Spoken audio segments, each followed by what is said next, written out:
Hello, everyone, and welcome to the third and final season of our Vampire the Masquerade 5th edition Chronicle, Blood on the Grand Strand. This is episode 6, Judgment and Atonement. Let's meet our vampires, starting with Laura. Hi, folks. You can call me LauraTutu or LauraTutu, and I will be playing Victoria, the gangrel. Thank you. Move over to Kitsa. Hello, I am Kitsu. I play Astrid, the Tremere, and we are on the high seas, high water. I don't know. High seas, yeah, that's very accurate. Josh. Hi, I'm Josh, and I am Hunter the no, not the Tremere, the Ravnos. Well. Big twist. Well, yeah, plot twist. And, of course, Harry. I am Harry the Sloopery. We're in trouble. Yeah. Chris won't be joining us this evening, but he and I discussed what Anthony would do, and we'll see that play out in just a second. So we're going to jump right back into our story. We're in the middle of things, as we usually are, in Medias Res. We're at an invite-only Elysium upon a boat docked at Cherry Grove Beach. The prince and his cronies are planning a big show, namely binding a werewolf to Prince Dean Preston. And what that entails, well, maybe you'll find out, maybe you won't. You've all successfully located the werewolf, Julia Flores. Astrid and Victoria, you've freed her from both the blood sigils and the chains binding her. But before you could leave, the Tremere arrived in the hallway, marching towards their destination, the werewolf. Anthony, having sported a smoke grenade in his stomach, pulled it out and got ready to roll it into Dean. But however, behind him, Galen and Hunter appeared Corbett, the sheriff you met earlier, and the famed lupine hunter, along with Anthony's child, Stella, who, upon looking at her, anyone looking at her who's ever, for example, Hunter, who has some abilities of dominate, I believe Galen does as well, notices that she's under the influence of this man. So he lobs the grenade at Corbett, grabs his only child, Stella, and jumps out of the viewing port window in the hallway, crashing through the glass and into the ocean. Now, the smoke is starting to fill up the hallway. Dean and his cronies are on the other end, ready to move in and make what we might call a pincer move. And from the opposite end, Dean shouts, "Do not let them take the girl above deck." Now, Hunter and Galen, we decided that you wanted to regroup rather than try and take on the Tremere all on your own. Is that correct? Pretty much. Yeah. So you head back into the room where Astrid and Victoria are with poor Julia, who is unable to walk on her own, panting on the floor. And Julia has told you that in order for her to gain strength, she needs the moon. What that precisely means, we have no idea. We need to get her out under the open sky now. There are Tremere on the way, but you can use the cover of the smoke bomb. It's in the opposite direction. Right. We want to try and convince the other Tremere that this isn't such a good idea. You think you can turn them? I think Astrid might. We're gonna have to try.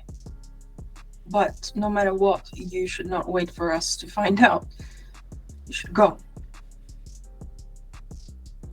All right. And I will pull Julia to her feet and start motoring her as quick as I can. If it looks like she's not going to be able to carry her own power, then I'll fucking fireman carry her if I have to. You would have to. Yes, absolutely. Great, fireman carry. And Galen, you are staying behind or going with them? Well, if I'm not going to hang back by myself, I'll go. Let's see what happens. Well, you wouldn't be hanging back. You'd be hanging with Hunter and Astrid? Or you can go with Victoria? No, I'll hang with Hunter and Astrid. Victoria can handle herself. I'll get in the way. I will just get in the way. Like, are you insinuating Victoria can't fireman carry you both? No, kidding. she absolutely could. All right, so here's how we're going to do this. I need to know exactly the intention going into the gaggle of Tremere. Any powers being used, or are we hands up, white flagging, real diplomacy communication? Because you all heard Dean scream, "Do not take the girl above deck." It's quite a possibility of her leaving might cause a reaction from him.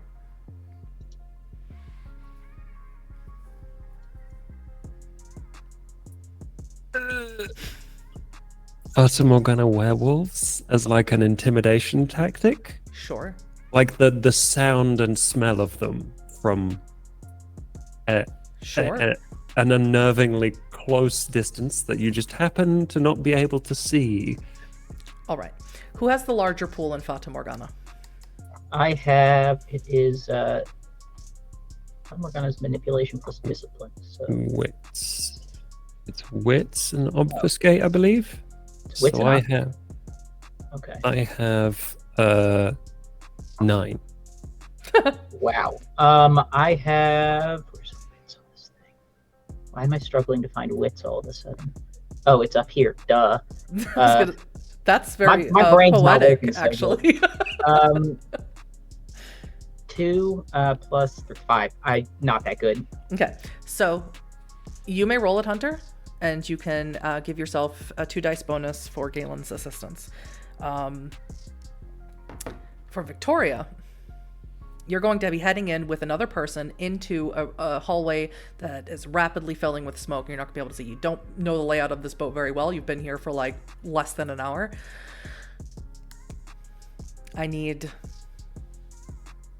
I guess I'm going to need a wits and awareness to figure out if you can get through the smoke without Corbett stopping you. Hunter, let me know when you have rolled that dice, please. I have, in fact. Because I don't have the roll 20 open because I'm smart. I got 10 successes. 10 successes. Incredible. So, I'm going to let you decide exactly how this scene plays out. Well, as we step towards the gaggle of Tremere, My favorite way to describe the oh no of Tremere,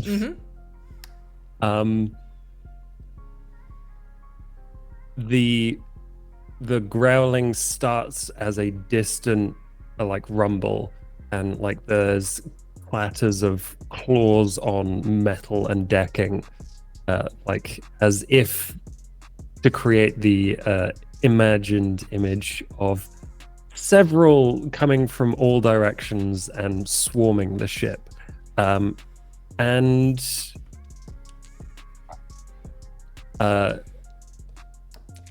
It slowly grows louder as we kind of step towards them, and I'm going to leave space for Astrid to kind of take over from me with the negotiation. But I just kind of pronounce that, well, Dean, it seems you have fucked up for the last time. Who knew that trying to capture a werewolf would attract more of them? I won't require Galen to make this roll, because Galen is well versed in Fata Morgana. But Astrid, you see all the werewolves as well. You see the scene as Hunter described, and it is horrifically frightening. You are not used to being subjected to Fata Morgana, and you do not have any practice with it, really. So I need a composure and resolve for you to see how successful you're going to be in negotiation. Because your beast... Alright. Because your let's beast give is it a terrified of try. werewolves. Yep, composure and let's see, which is that one? Here we go. That is 4 successes. That's enough. It's scary, intimidating. You don't know how this happens. You assume that this is how Hunter's ability works. And Galen doesn't seem at all concerned about it. But Dean looks horrified, terrified.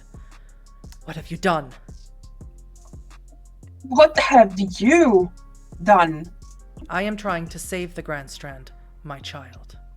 Like this? By adding another front There is no on front. the war that we are fighting? There is no front, Astrid. You and your band of lunatics are the only thing standing between Cananti and total destruction? Is that what you are insinuating? I'm just shaking my head. We're going to die here now because of what you're doing. Don't you see? How are we standing between Cananti and anything? We're small fries in compared to him. Thanks to you. I turn to the others. Is this the prince you follow? The prince that led you into a trap? We will get right to that. I need you to roll charisma and persuasion.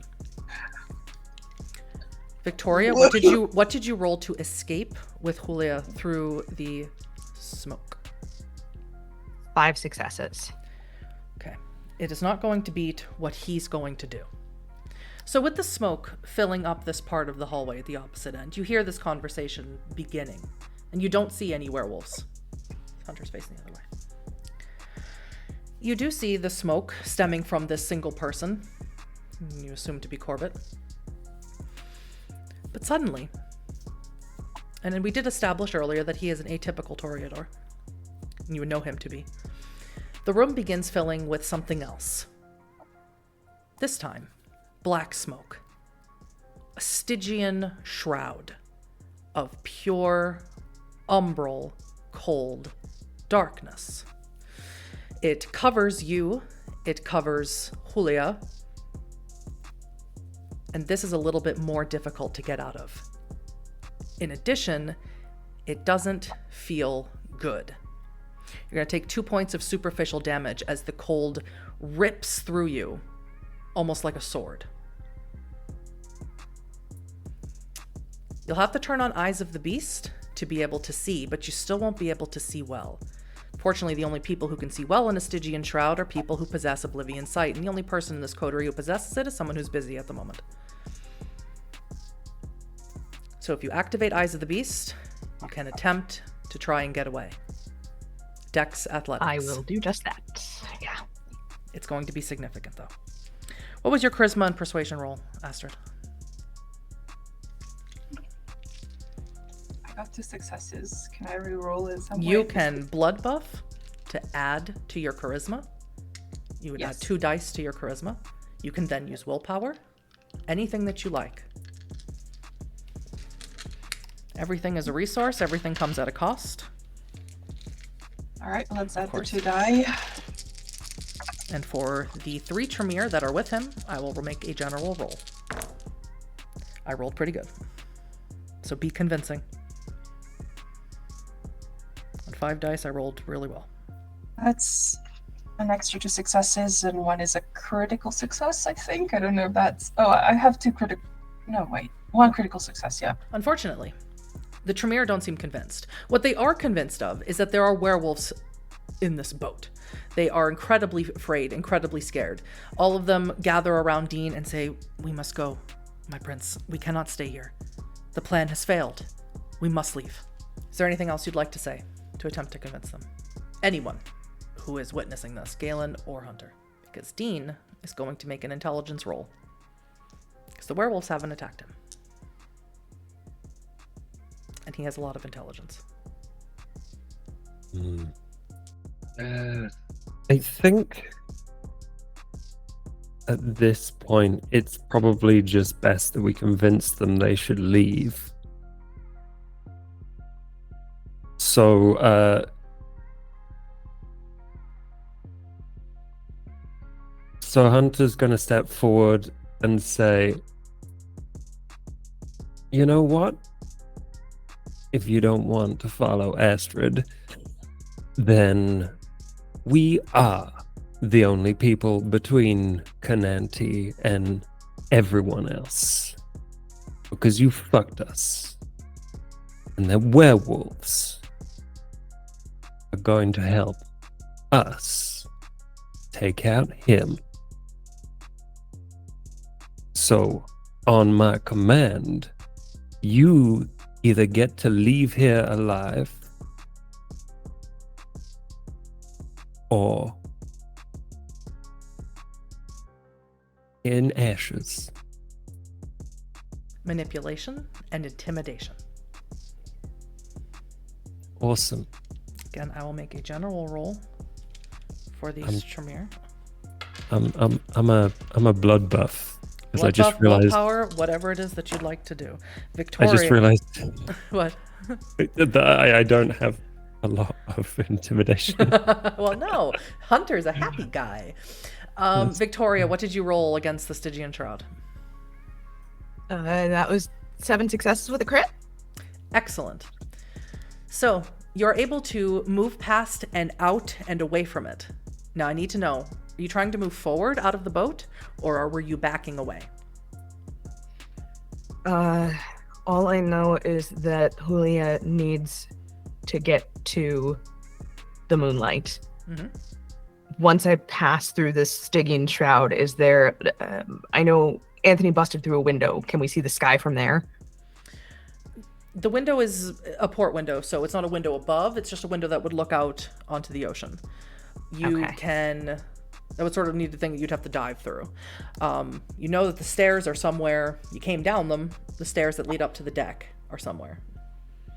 If you'd like to try and jump out the window, I would allow that with 7 successes. Yeah, you know what? Let's do that. All right. Quickest way out. Right. All right. So instead of attempting to go through the Stygian Shroud or backing up into the hallway, you are going to jump out the window with Julia.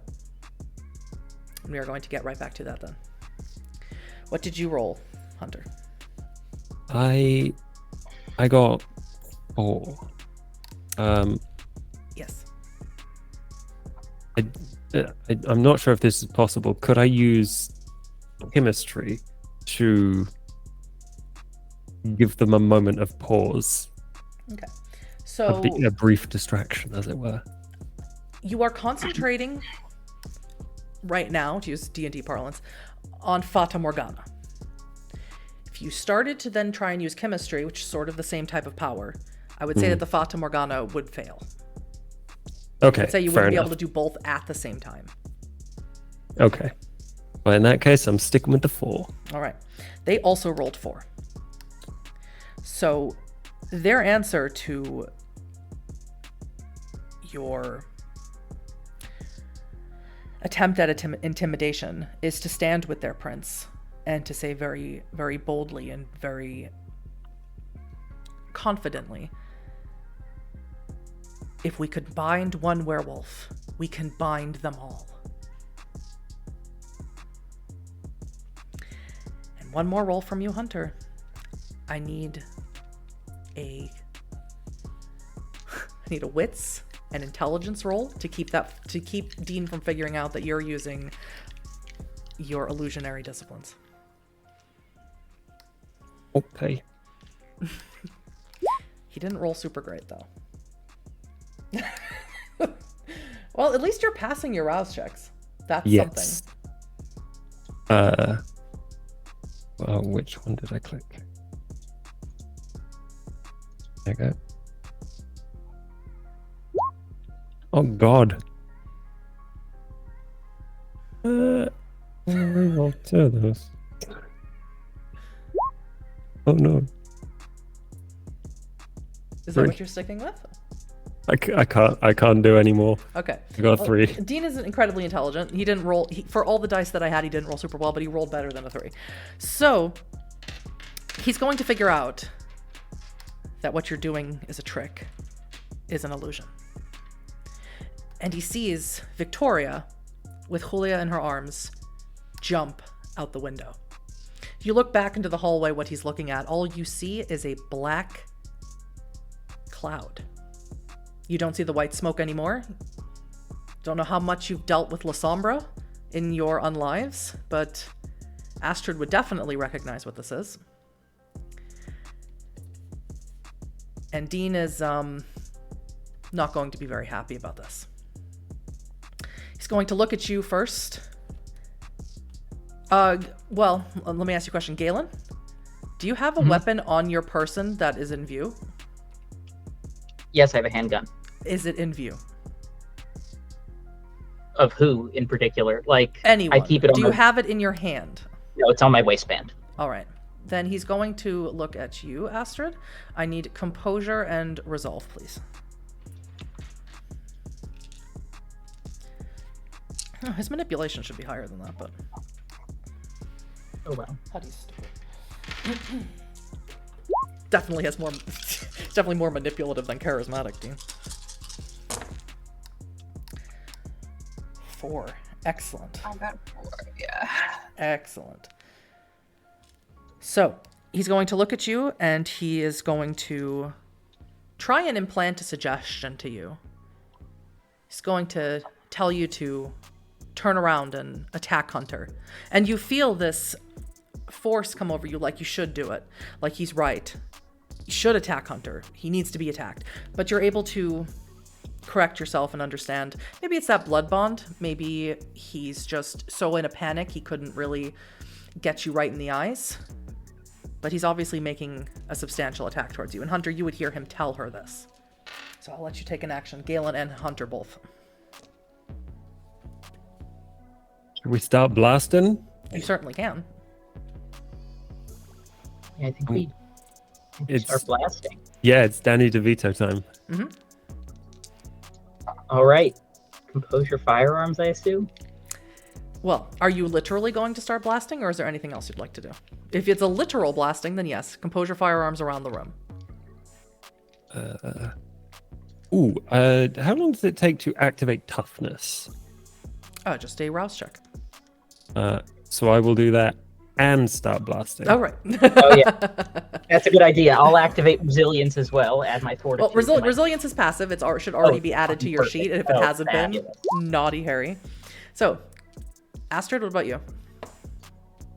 Compose. Would you like to shoot Dean? Is there anything else you'd like to do to him? Well, I don't know. I think she's gonna just turn in a cryptoling like we should go. This is not good. Okay, so you want to sort of take this round to just sort of escape? That's her suggestion, but she's not gonna run alone. Okay. So she still reaches for she does the signs and then just grabs her gun. All right. Oh, also Oblivion sight, just because. Well, you haven't seen it yet. You were a little busy, so I don't think there'd be a reason for you to turn it on just yet. But maybe if you turn around to see the Stygian Shroud, I'll let you turn it on. All right, yeah, let's do that. All right, what did everyone roll? Because Dean rolled awful. Okay, let's see. Hunter rolled. Well. Okay, I am spending a willpower there. Well, Hunter, that's a critical success. That's a critical success. So. Angie. Yeah, so you're Angie. Galen's Angie too, but that's not a messy critical. That's that's just 3, which is perfectly fine. So here's what happens. And we'll get right to Victoria in one moment. Astrid, you turn around because you're anticipating that you're going to run, but instead your coterie have pulled out their weapons and they're like, we're not running, we're fighting. So you see the Stygian Shroud back behind you and you turn on Oblivion Sight. When you do this, you expect to see someone within the Shroud, but you realize there is no one there. And the Shroud has moved somewhat from where the smoke was when you first entered the hallway, and the Shroud seems to have moved over to where the window was.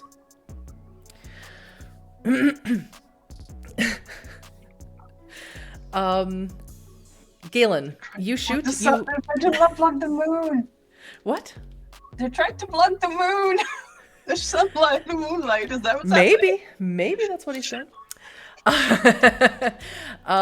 Galen, you're a little bit farther back where Hunter is sort of a lot closer to Dean. So instead of focusing on Dean, you focus on one of his cronies and you shoot them good. You are in a close enough range to shoot them right point blank in the chest, and it actually pushes them back. You are using a shotgun, is that correct? Or are you using a handgun?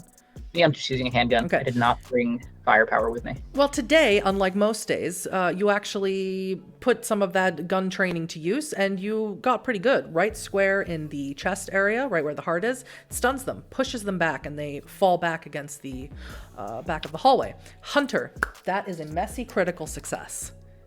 So here's what happens with you. You take your gun, And you don't just stand and fire. You walk forward and fire. You walk forward so far, you are shooting this gun into Dean's stomach. He's totally taken aback, totally not expecting it. You shoot him several times in the gut. And he falls into torpor. You grab him, and you start heading towards that window. I need you to increase your hunger, however, to 4. You are at hunger 4 now. You don't wait on your coterie. You don't say anything. It's now or never to get Dean out of this boat. Yeah. All right. And as you turn around, you also see Stygian Shroud. There are 2 more Tremere here, however, for Astrid and Galen to deal with. But first, let's check on Victoria outside. Victoria, you've jumped out the window. You're now on, in the water, in the actual ocean. This isn't a riverboat. This is a boat.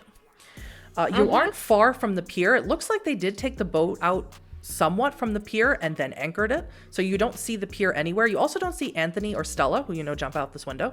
Don't know where they went. Cool. Great. But Julia is struggling to even stay afloat. And you don't know a whole lot about werewolves. Werewolves aren't your specialty in any sort of a way. And it seems like she is actually concerned about breathing. She's actually concerned about staying afloat. And Okay. and she is struggling. She's grabbing onto you, she seems like she can't even tread water. She lacks the strength. And she says, I can't see the moon from here, please. I cannot see it. All right, stop. I'm gonna do the lifeguard hold to keep her head above water. Mm-hmm. And just fucking boot scoot boogie towards the pier, I guess. All right. Dexterity and athletics. Sure. Against something. I might bring it up later. You can certainly bring it up now. I'd love to hear it. You do have the Thin Bloods. You I do. was gonna say, we've got folks in a boat somewhere, right? You do. Unfortunately, you really need Hunter for that. And Hunter right now is single focused on getting Dean out of this boat. Seems to be letting his beast ride at the moment.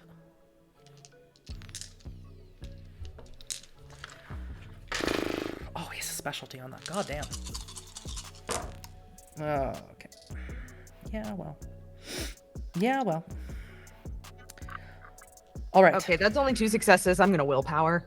Certainly. All right, it's back on the boat. Astrid, you see that the Stroud has gone by the window. You see that Hunter is carrying Dean's torpored body towards this window, towards the Stygian Shroud. You have 2 Tremere here who are still there. I'm going to make a general roll to see if they are going to leave or stay. They are going to leave. They see what's happening. They see that you have torpored their prince, and they are going to book it out of the boat. Hunter, your beast is at the wheel. Your only focus now is to get the fuck off this boat, get Dean to the werewolves, and end this fucking charade. What would you like to do exactly? Would you like to attempt to walk through the Stygian Shroud? Would you like to jump out the window? What is your plan here? Stygian Shroud, even though I'm determined, still seems quite dangerous. I would agree. So I'm just going to jump out the window. Seems expedient. Sure. And Astrid and Galen, you watch Hunter, single focused, unspeaking, jump out the window with Dean. Let's go. So Galen follows Hunter. And what about you, Astrid? She takes a look around. So there's no one there No. that I can see. See, the Stygian Shroud is dissipating. It's gone. It's leaving the hallway. It seems to be going out through the window. Have I ever heard of what this is? What this, certainly. Can I make an occult roll about what this is? Because What you would need one. What Stygian Shroud is an oblivion ability. It's an ability for some vampires to call upon the umbral darkness that exists beyond the shroud, beyond the veil of the land of the dead. Pull that into this world and to use it. You know it comes at a great cost to use. Sometimes it's where your Tenebrous servant avatar comes from. And sometimes when you call upon it, you suffer some damage to your soul. It's a very dark, horrifying thing to touch and to use. So what I know is that this shroud is actually the color of it. Yes, so unlike other abilities like Cloak of Shadows, where you must utilize the shadows, call upon them that already exist to cloak you in some way, Stygian Shroud is something you can bring forth out of your blood. It is not normal shadows. It is choking shadows. Should a human walk through this, they would not be able to breathe. They would not be able to see. There's no life, no warmth, no love in this darkness. Is there a way to, like, ignite this? Do anything to it? Hurt it in some way? No. Yes, no, maybe. To hurt it in some way? None that I can personally think of, unless you'd like to offer a suggestion. Well, it depends on how... Oblivion isn't something to harm. Exactly. It is an entity unto itself. It is a power. It is the very embodiment of the force of entropy in the world. So nothing I have at my disposal. I could anything. You can see through it. You can look out beyond the window instead of jumping like everyone else did, and maybe you see who's made it.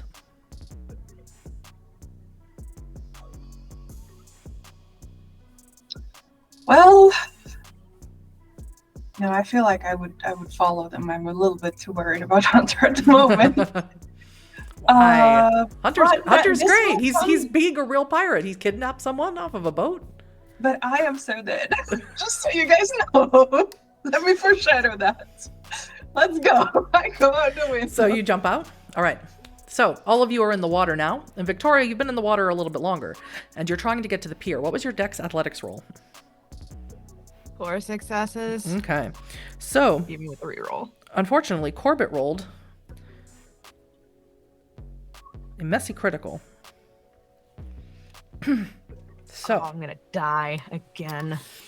So, as your lifeguard swimming with Julia trying to get her to the pier, you can see it from where you are. It's a little bit of a distance, but you don't breathe. Your muscles don't tire. You're a vampire. You can swim, no problem. A little harder carrying someone who's struggling. But someone grabs onto your foot, pulls you down. And Julia's going to go with you unless you let go of her. But of course, she can't really tread water right now. So I'll let you decide if you let go of her or hold on to her as someone pulls you down. If I don't let go of her, she's actually going to drown. If I let go, she might get her shit together. So I'm gonna let go. All right. I'm not gonna let her get dragged into the ocean. All right. Shit. So someone pulls you down forcefully, and you can't see who it is because that blackness has followed you out of the boat. And whoever is within this blackness is still using it underneath the water, acting like a predator, like a shark. I'll move his specialty dice because you are not a werewolf. I still have Eyes of the Beast up, yes? Yes, you can. So you can barely see a figure. You can sort of see it through as if someone put a bunch of cheesecloth over your eyes, but you can't see anything clearly. And I need you to make another Dex Athletics roll for me, please. He didn't roll that well this time. Hunter, Galen, and Astrid, you're in the water. You have Dean. He is a vampire, so you don't have to worry about holding him above water. You're also all vampires, so you don't have to worry about breathing. You see the pier is a little ways off, but you also see Astrid. You also see that Stygian shroud. You see it underneath the water. You see that it has gone below. You see Corbett within it, underneath the water. And at the moment, he seems to be dragging Victoria under the water. And Hunter and Galen, you can see above the water, you see the werewolf, Julia. You see her flailing, screaming, yelling for help. Do I have my wits about me enough to call the Thin Bloods? I will allow it. Yeah, so instead of just out of spite, I'm holding Dean's head under the water, and with my other hand, I'm I'm calling, like shaking the water off my phone and calling the I'm calling the Thin Bloods, just like, we got Dean and a werewolf. Get us out of the water. Well, I don't know where you are. Now. Shoot the flare, man. I gave you a flare. I gave someone a flare. I'm gonna Galen. like hold my phone in my teeth and search around Flare for where time. this goddamn flare's gone. Forgot the flare was mine. Galen's got the flare. So you have to tell Galen to shoot the flare. Shoot the flare! Flare goes up to the sky. Does anyone attempt to rescue Julia while you wait for the Thin Bloods to arrive? I will. Astrid. Oh, Astrid and Galen. All right, so you can work in tandem. Who has higher dex athletics? I'm guessing it's Astrid, our Yeah, former almost definitely. former pro surfer. I mean, it's a 4 total, but I'm gonna try. With dex athletics, you should have more than that. Nope. How many athletics do you have? 2. That must be a mistake. I mean, you tell me how much to roll. I'm happy to up it. Yeah, you should. I made your sheet. You just definitely have 3 athletics on there. That must have been a mistake on my end for years now. I made your sheet back in the day before you were going to be a player. Oof. You can, for Galen's assistance, you can give yourself an extra bonus as well. All right, hold on. I have to roll another one. So I guess 2. look. Okay. Well, that's 2 successes. Well, that's 2 successes. All right. So both Galen and Astrid get over to Julia, but she's still flailing. She's panicking. She's flailing. And let's see who's going to take it in the face. Oh, no. Harry, Galen, you're going to take a punch in the face from her as she flails around. I swear I rolled a dice. So take 1 point of superficial damage as she clocks you right in the nose as she's panicking. Astrid, but both of you are holding on to her, trying to keep her above the water. But let's get back down. I have something for this. Do you really? Soothe the mind, baby. Oh, yeah. Absolutely. Roll. Soothe the mind. Absolutely. Victoria, how are you doing under the water? How you doing? I'm a little annoyed. Annoyed. How's your dex athletics though? So blood buff. Yep. Pass the rouse check. Wonderful. And that is 7 successes. All right, that's going to beat his 4. So he didn't roll that well this one. So you see him again. He's just sort of like this grayish blob figure. He strikes out at you, but you can move in multiple dimensions underwater, right? So you can very easily get out of his way. And he can't really use any disciplines against you that require you to see him as long as he's in the Stygian Shroud. So he's at a little bit of a disadvantage here. What would you like to do? I have an idea. It's stupid, though. Oh, I love it. Alrighty, whatever it is. So I have a thing called Animal Dominion. Yes, you do. We have never seen Victoria use it, but yes, you do. No. What kind of bitey creatures live in this area of the ocean? Well, we are in the Atlantic Ocean. Sharks. Yeah, I'm gonna call in some sharks. Sure. Victoria out here. Aquaman. I'm gonna fucking Aquaman this shit. Yes, absolutely. I believe that's 2 rouse checks. For Animal Dominion, yeah, that's a level 5 animalism power. Oh, that's a failure, though. And he's also So you get a little bit hungrier. The voice inside of you is that ethereal voice. Sounds like a woman, actually. And she's calling to you. She's calling you, child of my child, blood of my blood. Come to me, bone of my bone. Follow me to where the sun rises. I need you. Fight for me. Live for me. No, I don't have time for this. Cursing, swearing, English and Spanish, and school of fucking white-tipped sharks. Yes. How many in general did you roll for that roll? Oh fuck, I forgot. Yeah. All right. So we'll get right to that. Yes, I forgot. Yeah. So Galen, you rolled a messy critical. So here's what's going to happen. You don't roll messy criticals very often, Galen. No, I don't roll successes very often. That is accurate. So here's what's going to happen. You're trying to soothe her mind, but she just clocks you in the nose and she's flailing around and you can't really quite get a beat on her. So for a moment, this beast that you keep actually pretty well in control, frenzy and getting high in hunger has never really been a thing, been an issue for you. But you know what will soothe her mind. You know what will calm her down, enough for you to drag her away. You bite into her neck. Her blood is amazing. It's unbelievable. One time, when you were in school, you fell into temptation. You really wanted to study for this test, and there was no time in the day. Someone offered you some cocaine, and you tried it just to see what it would be like. And this is exactly what it tastes like. You feel incredible. You feel wild. And Astrid, you see that Galen has bit into her neck, and she goes calm and limp immediately, and you can help keep her above water.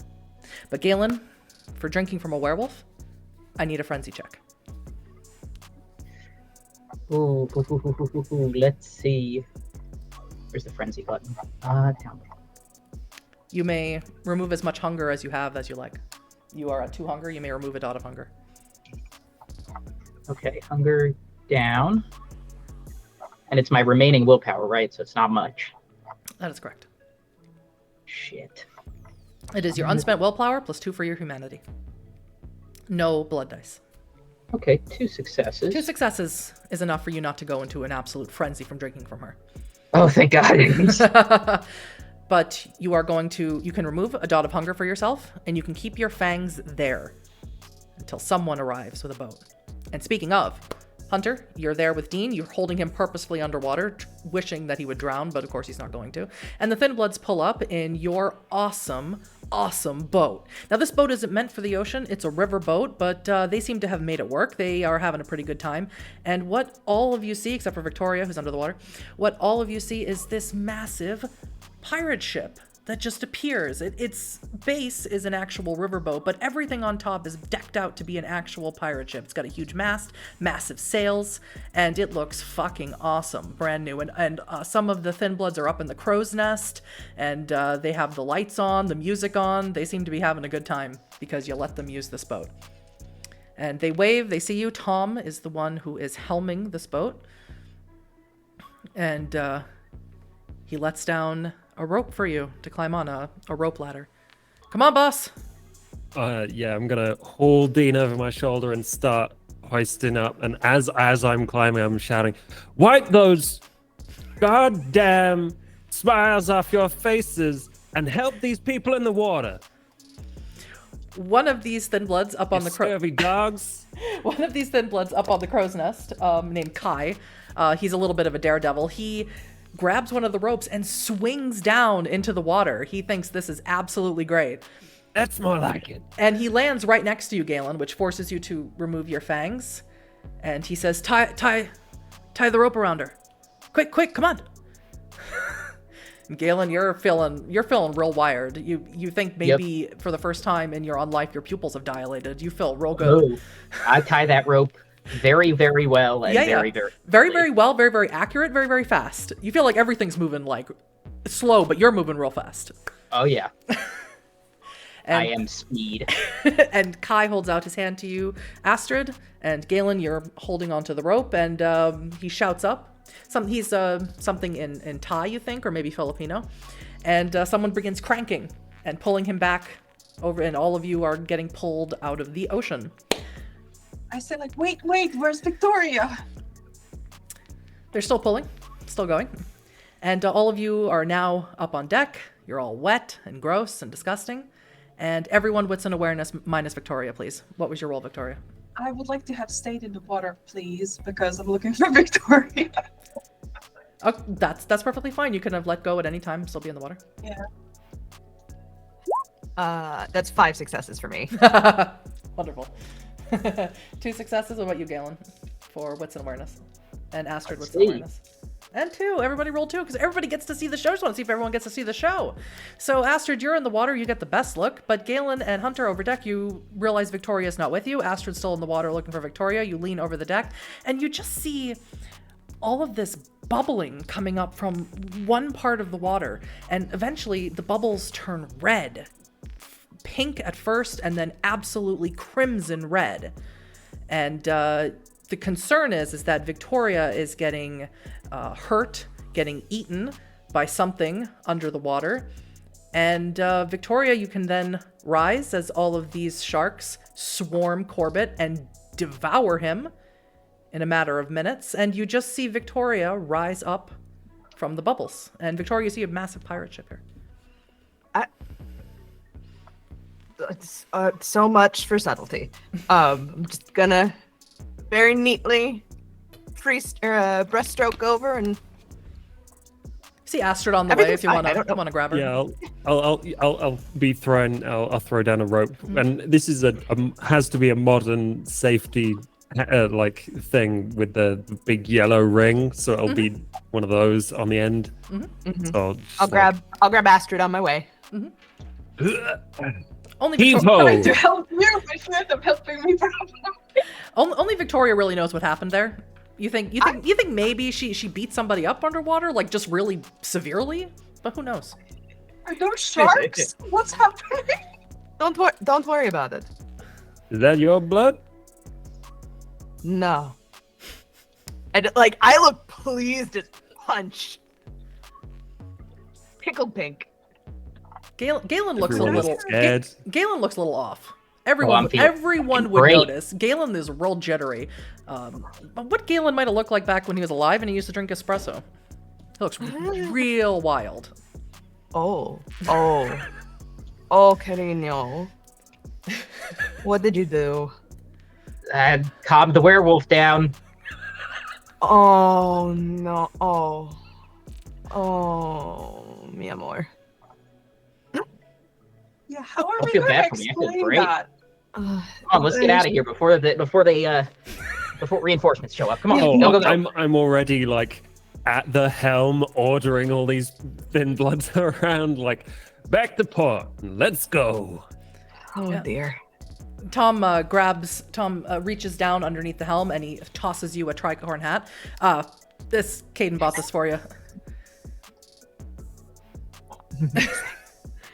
Perfect. You want the helm? You want to drive? Or steer? Of course I want to drive. Anyone got any sabers around here? Oh, hell yeah. And Tom goes underneath another side of the helm and pulls out this big trunk, flips it open. I just start Cutlasses, throwing sabers, whatever you want. various bits of costume, clothing, and accoutrement at everyone. Galen, this is awesome. This is This great. fucking rocks. Oh yeah. Absolutely not. The cannons work too. He got No. real cannons. Let's blow up the boat. Load the cannons.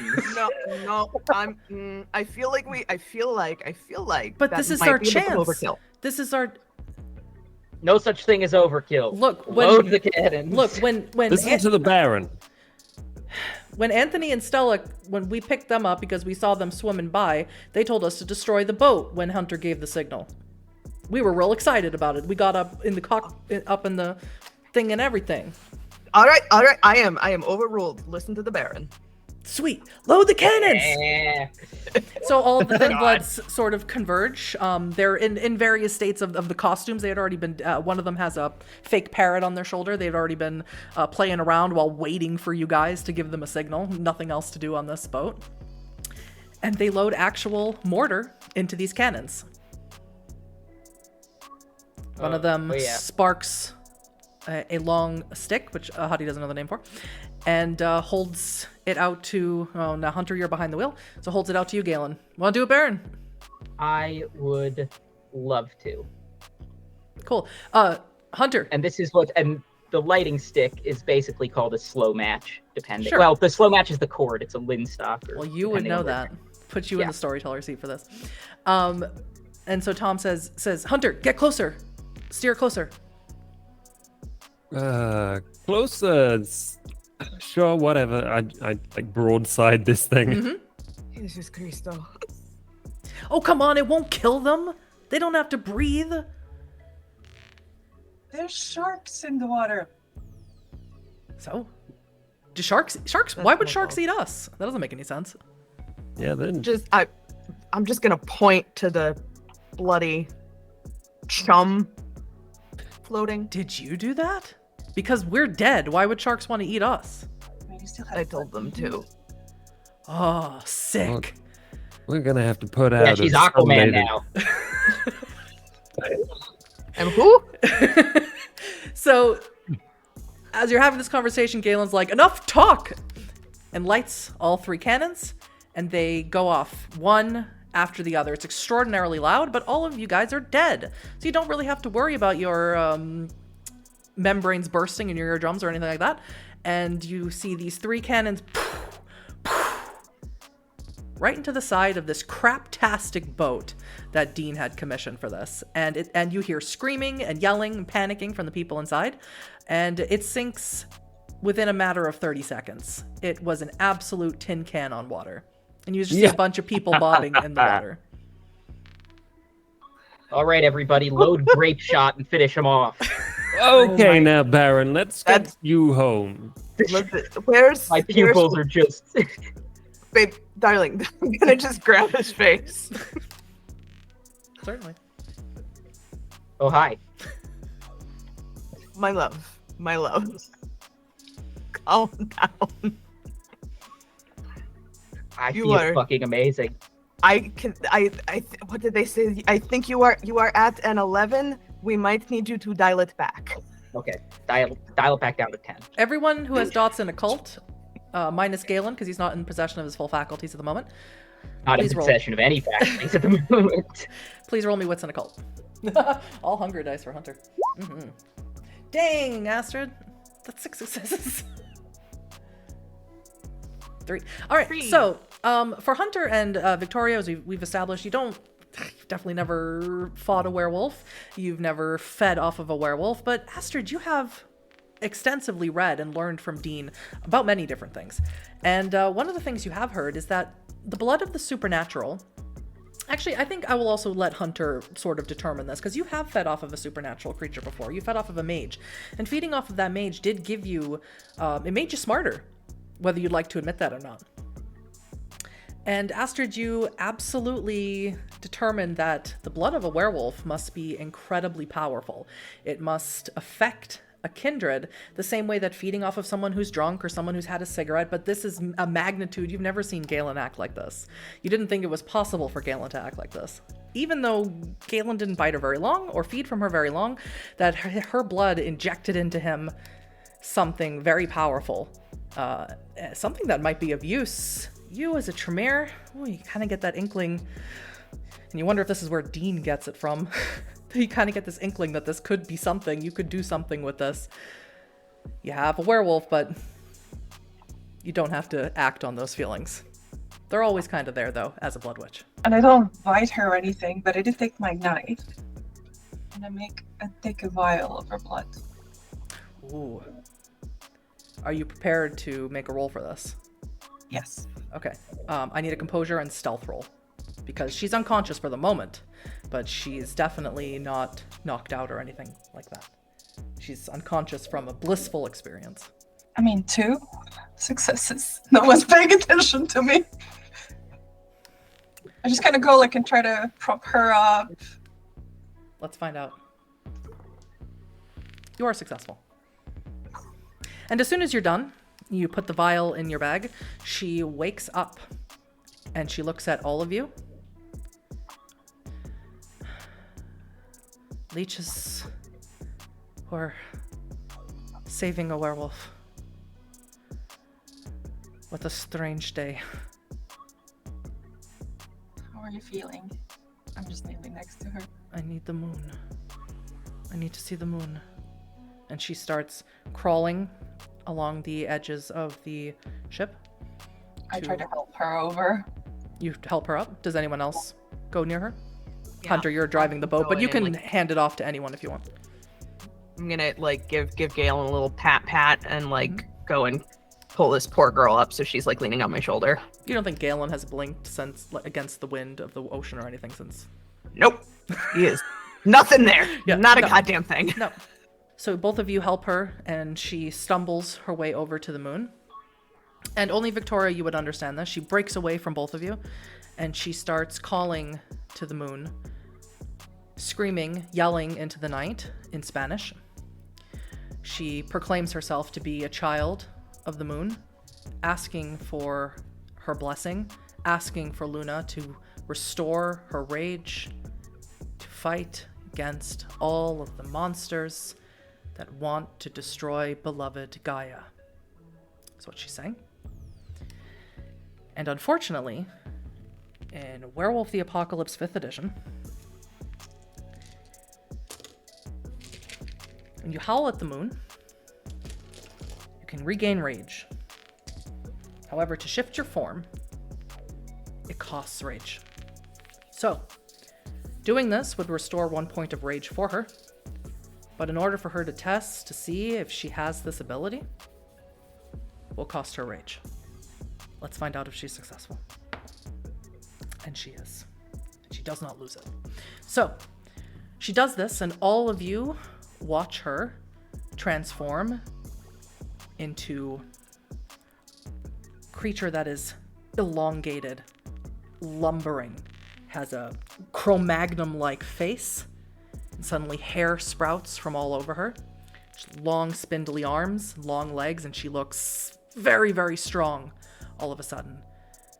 And she pants and she breathes. And her voice sounds very low and guttural. And she says, Gracias.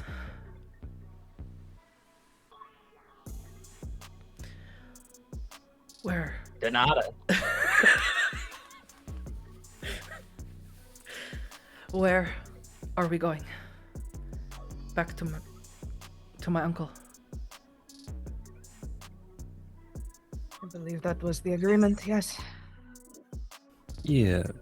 We got one pit stop on the way, but yeah, that's exactly where we're going. What is the pit stop? We're gonna pick up a friend of yours. Who? You'll know when you see her. Okay. Do you don't eat food or agua? Do we have water? Bebes my agua. voice, stained bloods. Yeah, I ask one of the nearby thin bloods, like, anyone got any snacks? And Tom goes, oh, I eat all the time. You Come do, get some don't you? water. And food. I have Fireball. I didn't think to bring any water. We're on a pirate boat, so I brought some Fireball. I appreciate your dedication, but that is not useful right now. It's got water in it. Doesn't count. Well, he goes over to Julia. He's like, I got these I got them at the Asian food market. They're like these little jelly stick things, and maybe you can get a little liquid off of that till we get you some water. I didn't think to bring water. I just brought alcohol. Do we have like a bathroom or something on the ship that has some sort of water container? You're a genius. I don't have to use the bathroom. You're a genius. Yeah, I'll take you to the bathrooms. Didn't even think about it. And Tom takes her. And so Hunter, as you drive this boat to the shoreline, to where you can actually, maybe a pier away from where you just shot the cannons. So you have to travel a little farther down the coastline to park your boat. We are going to stop here for a very quick break. And welcome back to Blood on the Grand Strand, Season 3, Episode 6, Judgment and Atonement.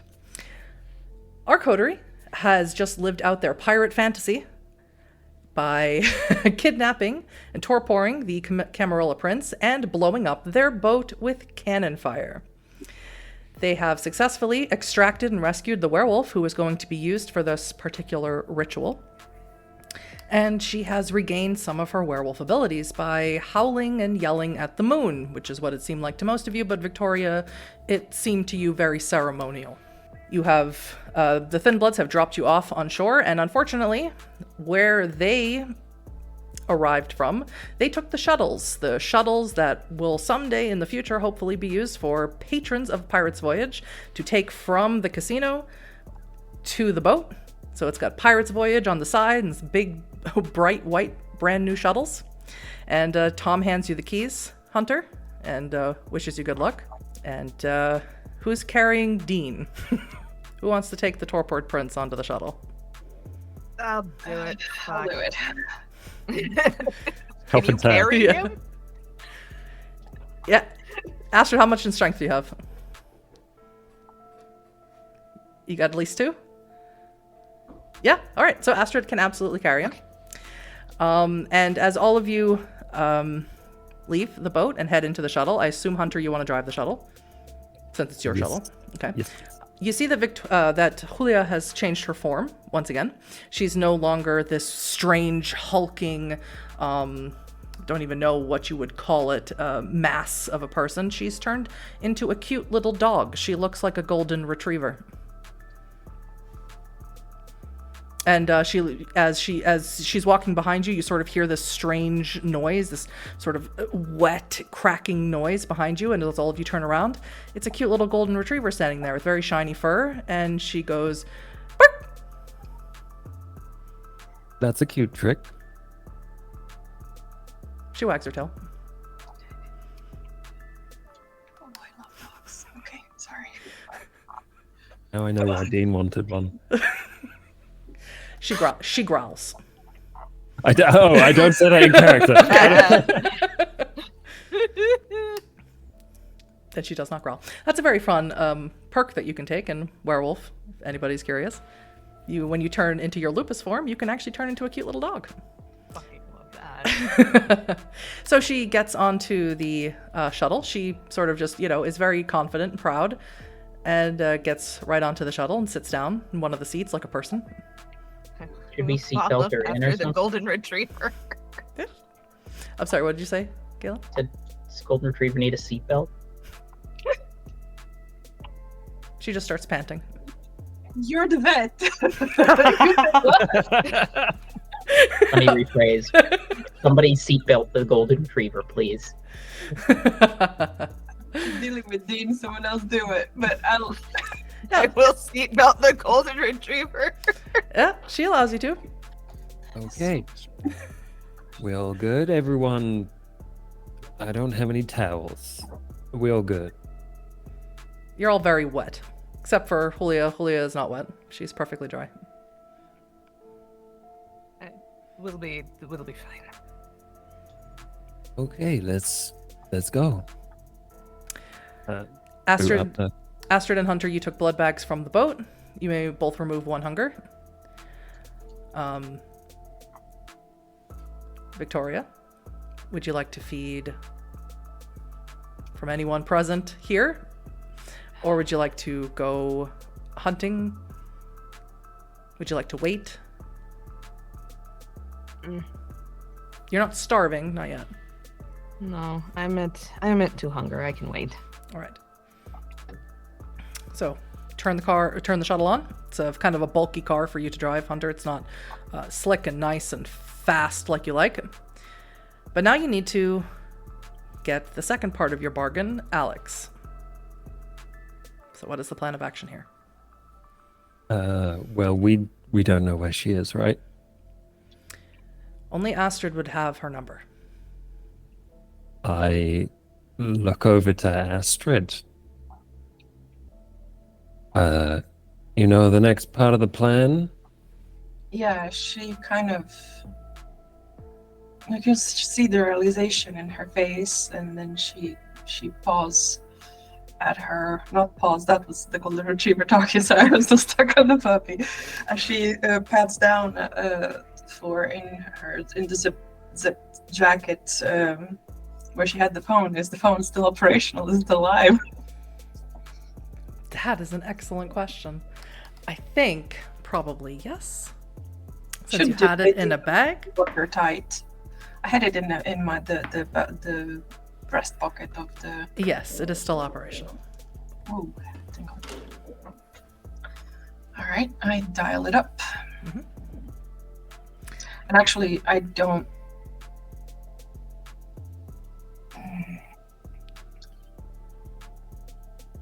Yeah, no, I call it.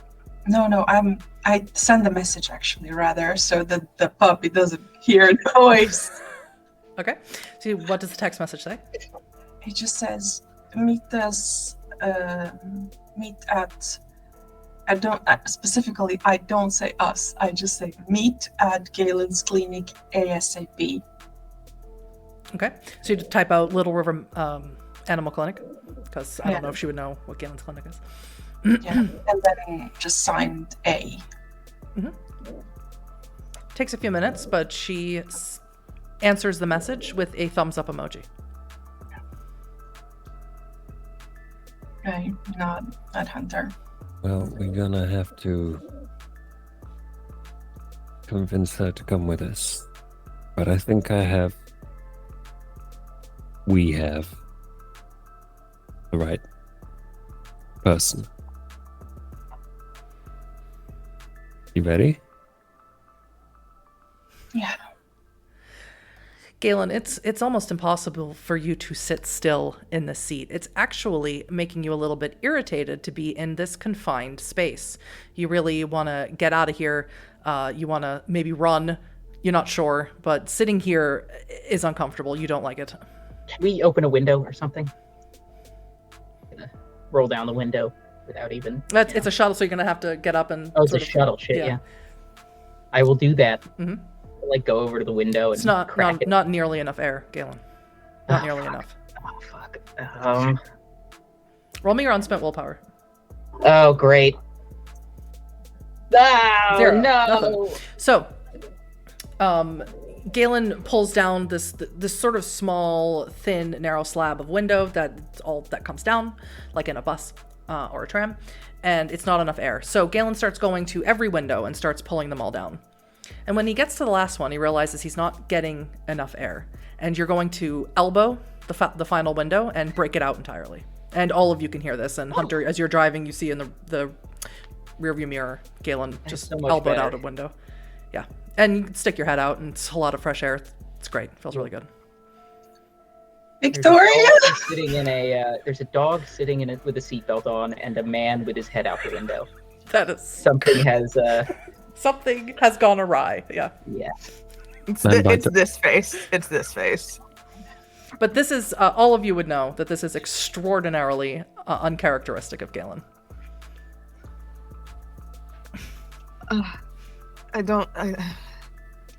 Astrid, what do I do? Hold him by the belt so he doesn't jump, so he doesn't fall out. Got it. Like, literally, I'm just gonna loop my fingers in, like, the back belt loop so he doesn't try to jump out the fucking window. Mm-hmm. I'm just gonna sit there. Holding my fucking boyfriend. Is there anything anyone would like to discuss on the way to Galen's clinic? Or would you like to play with the auxiliary, the brand new auxiliary Caden had installed in these? While we have a moment to get there, I guess Astrid is just gonna like quietly lean over to Hunter and be like, "That was crazy what you did there. I thought they were really coming." Oh, with the snarling. Yes. Sorry. That was crazy. No, that was cool. Oh. You were amazing. Sorry. That was really cool. Appreciate that. I am trying to take a compliment. That's yes. And for what it's worth, your arguments were pretty damn sound. It's just very difficult to get through the layers of grime and camarilla grease to get to the person underneath. You know, it really feels like those were not my shoes to fill to begin with, but who knows? We'll see what happens. I suppose anyone who would want to be prince, and I look at Dean, really has to want it, don't they? I don't know, sometimes people need a leader. I mean, look at Galen. Well, not now, but don't. You know what I mean. Mm-hmm. He stepped up, and it's worked.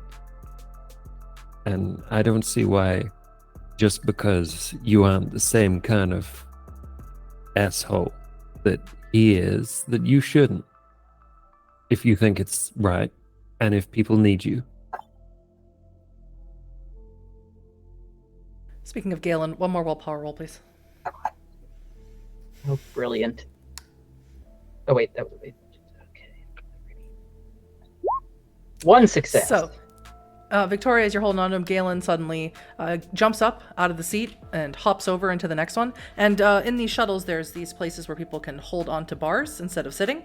And Galen starts sort of parkouring through them. He's sort of looping in through them, jumping over the seats. It's like he can't sit still, and he has all this energy. He can't get it out. And you're pretty good, Galen. It feels pretty great. It's like, you know, what else are you supposed to do? Just wait around for the car to get to where it's going? That's taking too long. As long as he doesn't try to jump out the window. He seems pretty happy right now. Okay. The dog seems pretty entertained too. I'm going to watch. Right now, Galen's reminding everyone a lot of a zoo animal trapped in a cage that doesn't want to be there. Oh, darling. Are you going to make it? It's a beautiful night, man. This air feels fantastic. Yeah. You should do another lap over that back seat there. Good idea. And he's somersaulting over them, trying to do a handstand, but Galen's not necessarily skilled in acrobatics, so it doesn't look very good. But it's Not skilled at all in acrobatics. Yeah. But it's, you know, it seems to be keeping him occupied. It's like when a toddler's had too much sugar, you just gotta let him. Yeah, and you're all sort of getting this idea. Hunter, you may be lucked out drinking the blood of a mage and not a werewolf, because this was just a drink. This was just a sup. What would have happened if he had drank her dry, as you did to Grayson not that long ago?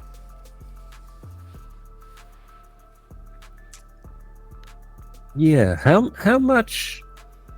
How much did you have? Me? Who else? Not much, just a bite. Enough Okay, to calm her good. down. Why? Now's Is something not- wrong? It's just for context. Don't do that again. And definitely not any more than you already have. Now is not the time for promises. I don't trust you to keep them as you are, but just so you know. Yeah, I wasn't really planning on doing it again, but, you know. Well, don't get ideas. Can I just observe this? Do I remember anything else about anyone drinking? Like Outside of, you've never witnessed it personally, outside of what you've read of accounts of people having done it, and you rolled quite a few successes, 6 successes with Wits and Occult. I think you would have read at least one account of a kindred who, for lack of a better term, diablerized a werewolf or drank them completely dry, and they never again were themselves. They were in almost a state of pure anger at all times. I'm watching very closely, like I'm watching an experiment. You do have that werewolf blood if you ever want to take the experiment a little bit more personally. Yeah, I'll keep that to myself for now. That's just Yeah, that Galen. does not feel like something I would like for myself, but you know, it's good to have it. Yeah, this seems very much. You were on the circuit at one point. This seems very much like some of the dudes who would, thought they were being real stealthy about using steroids, but really weren't. And Galen's drops randomly to start doing some push-ups and then runs back over to the window to get some more air. And yeah, it seems very much something like that. It's very odd. Very strange. My third eye's feeling dry. Does anybody have like drops or something? Like, Don't use seawater. Spit in your fingers and then wet it if you need. No. Sounds like a terrible idea. Do we have any bottles of water? In the shuttle, yes. I just throw him a bottle of water. Just down on my face. Wonderful. So, Oh, that's so much better. Thank you, Hunter. as you all are exhausted by Galen's antics and are starting to realize that this might be going on for the rest of the night, if not longer, you pull into Little River Animal Clinic. Galen, this is your clinic. You're home. This is pretty cool. Oh, I love this place. I'm just going to run down to the basement and just start showing everybody all the stuff in there like they haven't seen it before. Do you all follow him into the basement as he runs down? No. Well, you're showing at least Victoria. I imagine Victoria would have come with you. No, I'll come and stand at the top of the stairs. You can show her all the beakers, all your Alexa, which a very long time ago you showed Victoria how to use an Alexa. You can show her that you still have it. It's a lot of yes. Yes, dear. Of course, my love. Yes, dear. And as Galen is doing that, you, Astrid, and Julia the dog are standing in the parking lot area, and you see a car pull in. It's a very nondescript light blue car. Pulls in, and Alex is behind the wheel. She seems surprised to see you there, Hunter, and surprised to see a dog. And she steps out, and she says, Astrid, it's lovely to see you. You're wet. You're both wet, and you have a dog. Of course I am. We managed to avoid. There will be no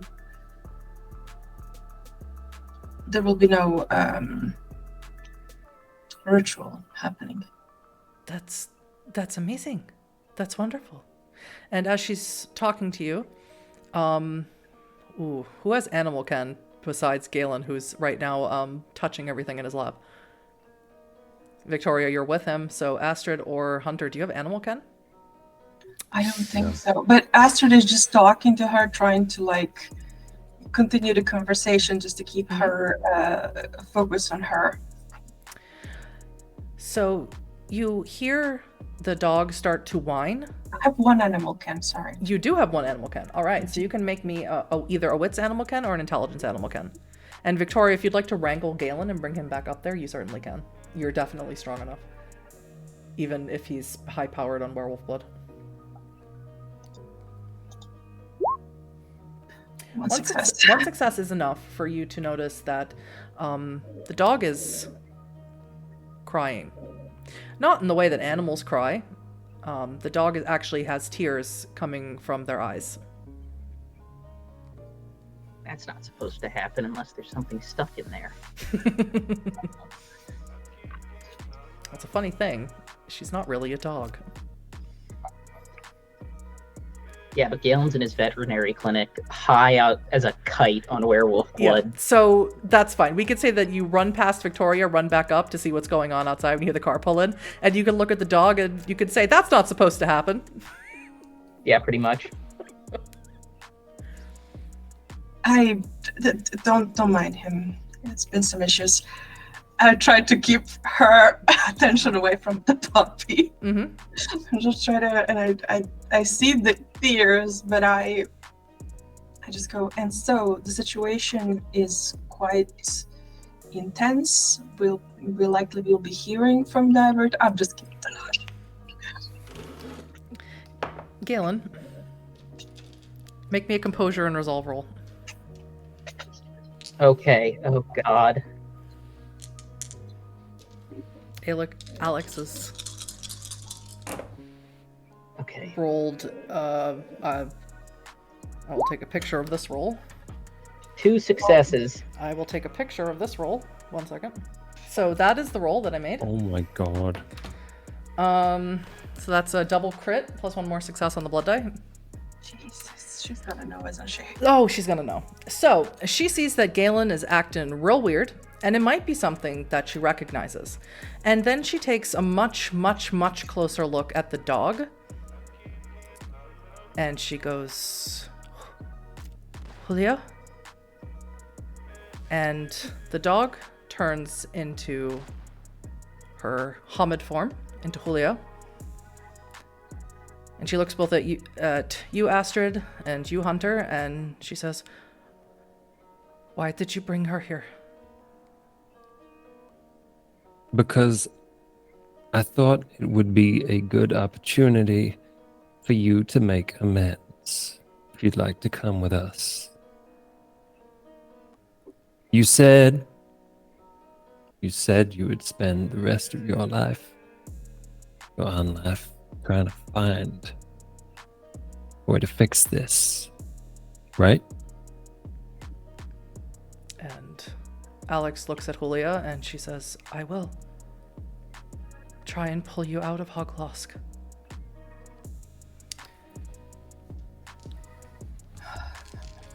Then come with us. Switch to my werewolf dice, hang on. Julia's going to feel this moment of enragement.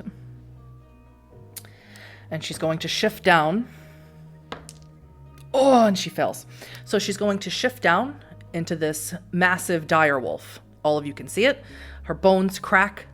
And she suddenly doesn't look like a cute little puppy anymore, but she looks like a very dangerous dire wolf. And suddenly, as soon as she gets down, her form fails. She turns back into a person. And she is livid. She is angry. She yells out a guttural cry. Alex bends down to try and help her, and Julia pushes her away. Alex looks hurt and disappointed, and Julia stomps her way back over to the shuttle. Mm-hmm. I don't know if this would work, Huddy, but would Quell the Beast provide any relief? Normally, yes. In this case, no. You may try it. I'm letting you know out of character, it would not. Simply because she has lost her rage. What she gained from the moon is gone again. Okay. Because resource management in 5th edition is a problem. So, Alex looks very disappointed, and she looks over at you, Hunter. Where do you want to take me? You're going to come with us and find Julia's family. You are going to apologize to them. Marching me to the gallows, then, is it? That's up to you. You Is can it? make this right.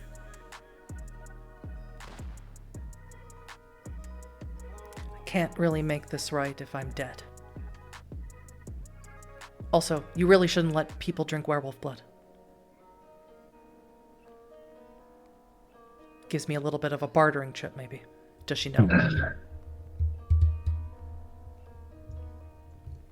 Does who know what? Does she know that your three-eyed friend stole some of her blood? I know what it looks like. I've drank her blood myself. Well, that being as it is, I think your only option is to seek forgiveness.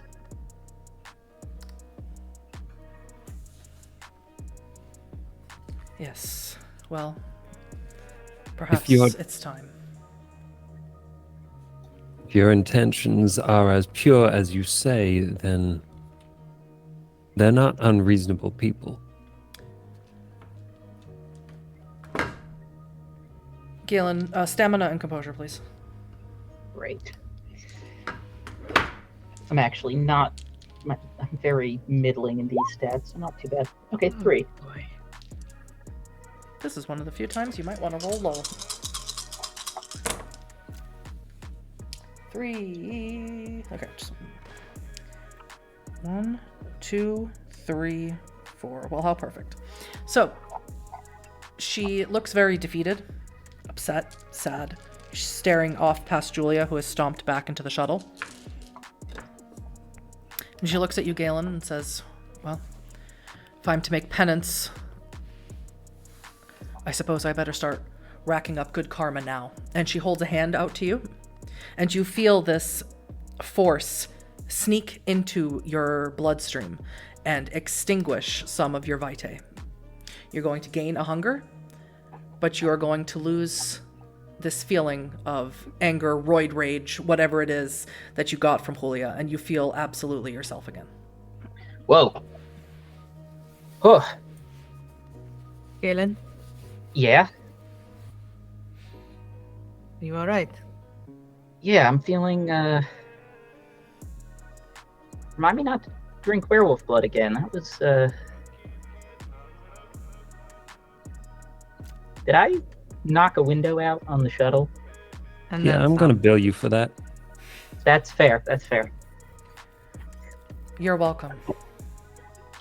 Thank you. So, executioners, take me to my final resting place. Alex. Astrid. Have faith. In yourself, if nothing else. I'll be right back. I'll go into the clinic for a moment. And stash the blood I took just in case in the safe. How very, very intuitive of you. In the safe at the reception. Mm-hmm. And then come back out. Mm-hmm. Clever girl. All right. So, Alex marches herself onto the shuttle, and Julia doesn't look like she wants to be anywhere near. As soon as Alex enters, Julia heads to the very back of the shuttle and sort of hunches herself into the corner, looks out the broken window that Galen broke. Is there anything you'd like to do before leaving? Now it's time to do it. Besides the incredibly smart thing, because Kitsu knows me too well, that I would have had werewolves be able to sniff out blood. Incredible. I mean, I capped it, but yeah. Incredible. Honestly, I think aside from everything else, plan's gone off without a hitch. Yeah, it's been so good. What could possibly go wrong? Was it the werewolf blood, or did we, like, blow up a ship using cannons? We did that too. You did that. Yeah, you were. I'm struggling to find the word for this. But definitely we'll do it again. This stays between us, okay? Let's not, let's not. Yeah, us and everyone else that heard the cannons. And the Thin Bloods, who also witnessed. I mean, the cannons. The Thin Bloods thought you were super fun, Galen. They thought you were great. Yeah, I think you have some new fans, Mr. Baron. As you all get back on the shuttle, and Hunter, you're driving it, does anyone sit or talk to Alex or Julia? I think it's in Astrid's nature to try and sit between them at some point and just be like, well... Alex is not trying to sit next to Julia. She's sitting in the front, staring straight forward, sitting right behind Hunter's head. Julia is all the way in the back. I go to Julia then, I guess, because Alex does not like me to move. Not any of you. What about you, Galen and Victoria? Now, Victoria, you and Julia can speak privately in Spanish. Mm-hmm. If I see Victoria move for Julia, I will stay with Alex instead. I was potentially going to check in on Julia. Okay. And what about you, Galen? You're kind of feeling a little fatigued. You feel like you did a lot of running today, or a lot of swimming, or just had a lot of excitement today? Yeah, there's been a lot going on. I'm just gonna, like, sit in the back seat and just calm down. Mhm. Like, Yep, that's totally fine. So we'll start with Victoria. Julia reminds you very much at the moment of an animal in distress. She's very hunched over. She's almost got her knees up to her face, and she is breathing rather heavily. I'm going to approach carefully. I'm not going to startle her, and I don't want to crowd her space. Mhm. So I guess I will sit in the seat in front of her, so I'm not boxing her in at all. Mhm. And in Spanish, I will say simply, I'm sorry. I know this night could not have been easy for you. She will look up at you and she will say, I've been trapped on that boat for 3 days. I am freed, and I have lost my wolf. And you bring me to the woman who started all of this. Someone I used to. And then she turns closer towards the window.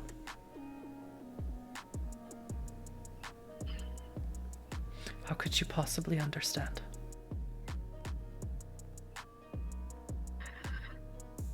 There is a lot that I no longer understand. And I realize that more and more every night that passes. Do you know what it is to hate? What does it feel like when you hate?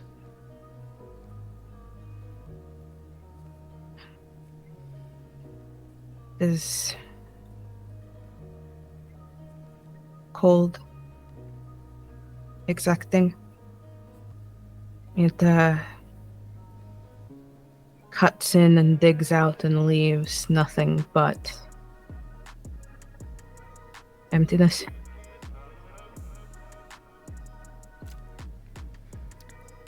When my kind hates, it's somewhat different. It's all-encompassing. It is full of anger and rage. It is like a wildfire out of control. It is all I feel.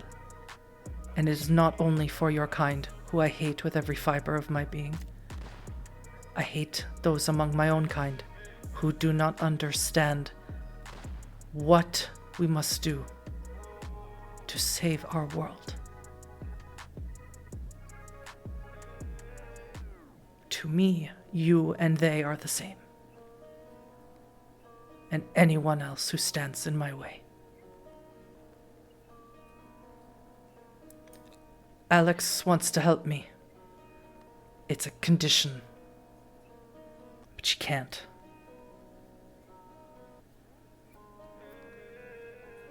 Instead, she told her leech friends about me. They tried to make me like you, half wolf, half vampire. That's what they would talk about, whisper about.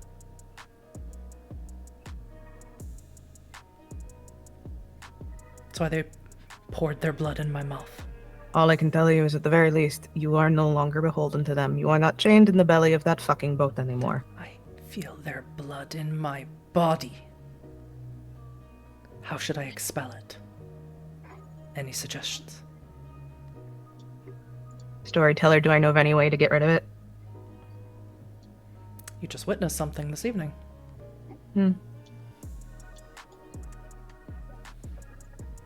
Depending on the leech, there are some that have the power to pull blood from a creature. Expel what is not wanted. Will likely feel a little worse for wear, though. Tell me why. Why what? Why did they do this? Tell me why. What could you, creatures of the night, who spend all of their time making money and seducing people and wandering the streets and the neon lights, what could possibly be so important that you'd have to latch yourself to a child of Gaia? What could you have possibly done that would require something so very, very dangerous? And she is snarling, growling as she speaks. Spitting. I will snarl back at her.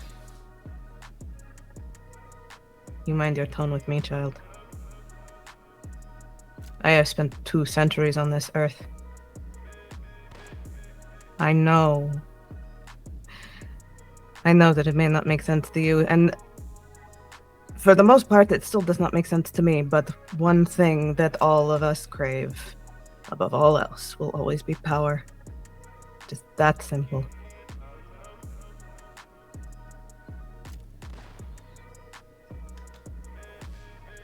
Now, do you want to be rid of this foreign blood, or not?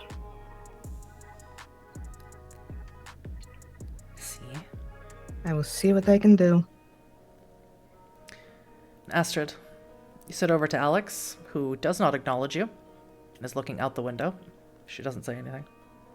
I don't think Astrid would necessarily say anything else. She just sits there in companionable silence.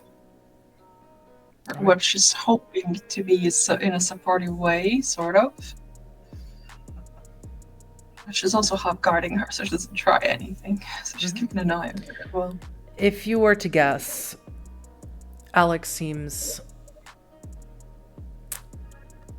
like she's given up. Resolved to her fate. Why do you think this is not going to go well? Can you explain to me? Is this your first time meeting a werewolf? Well, I'll look down the shell.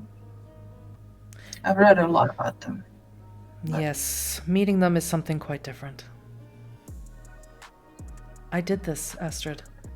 I helped your sire find the werewolves. I helped him pick out his targets. And then I fell in love, and I tried to stop it, but it was all too late by then.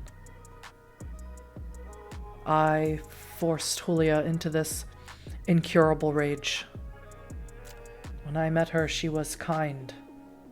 When I met her, she would tell me stories about these thin bloods that she would meet, about how we could live here, coexist, or some such nonsense. She's not that woman anymore. And it's my fault. I got one of her packmates killed in the first attempt at creating an abomination. And I almost got Julia killed for the second time. So what on earth do you think I should be expecting when you take me to this tribunal? Tea and cookies? Well, here's the thing. You said you needed a bargaining chip. Didn't you? I mean, I could tell Jon that the Baron drank from his niece, but I don't know necessarily if that would save me. We could say you helped us. Turned against the one who made you do all of this. Would then? Would they not at least hear your plans for the future? Well, I don't know, Astrid. You're changing your tune now, or you're saying you're going to stand with me in front of these werewolves.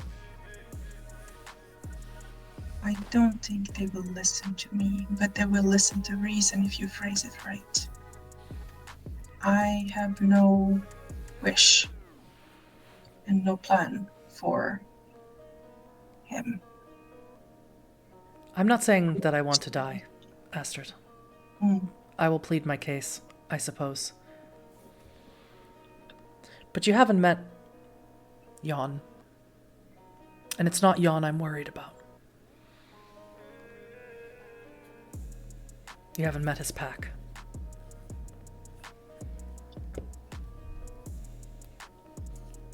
But you will. Yeah, I guess we will.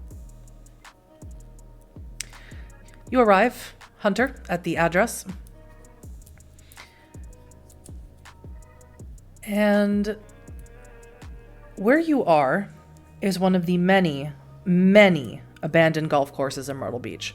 Now, at one time, Myrtle Beach had a booming golf course business, but that's sort of been moved away. A lot of the wealthier people, and usually people who play golf, tend to have a little disposable income on the hand. We're not super thrilled about playing it alongside the downtown area where there's a bunch of drunks and a lot of like family friendly activities. It just wasn't the vibe, right? So a lot of these places shut down, went defunct, and it was moved a little outside of the Myrtle Beach area where there's a lot more space, a lot more privacy. And so this is one of the many, many ones. And it is completely run down and completely overgrown. And right at the entrance, where there would normally be a guard, and hasn't been one for many, many years, there is a sign that says, "In the back." It's a large cardboard sign.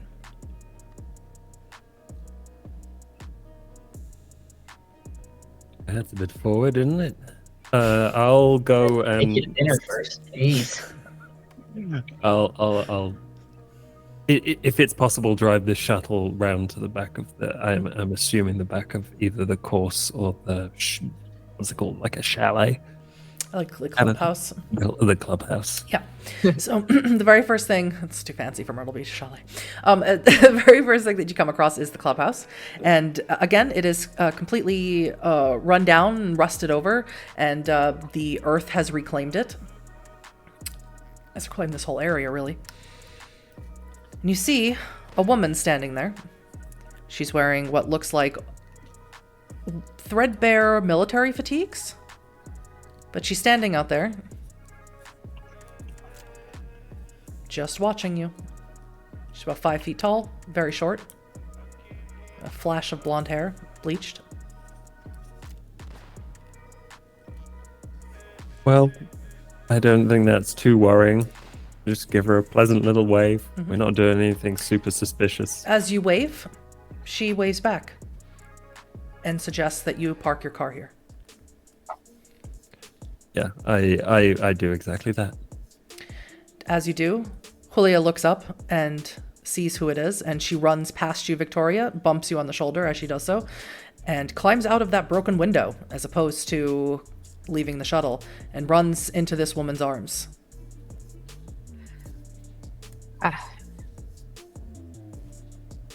Astrid?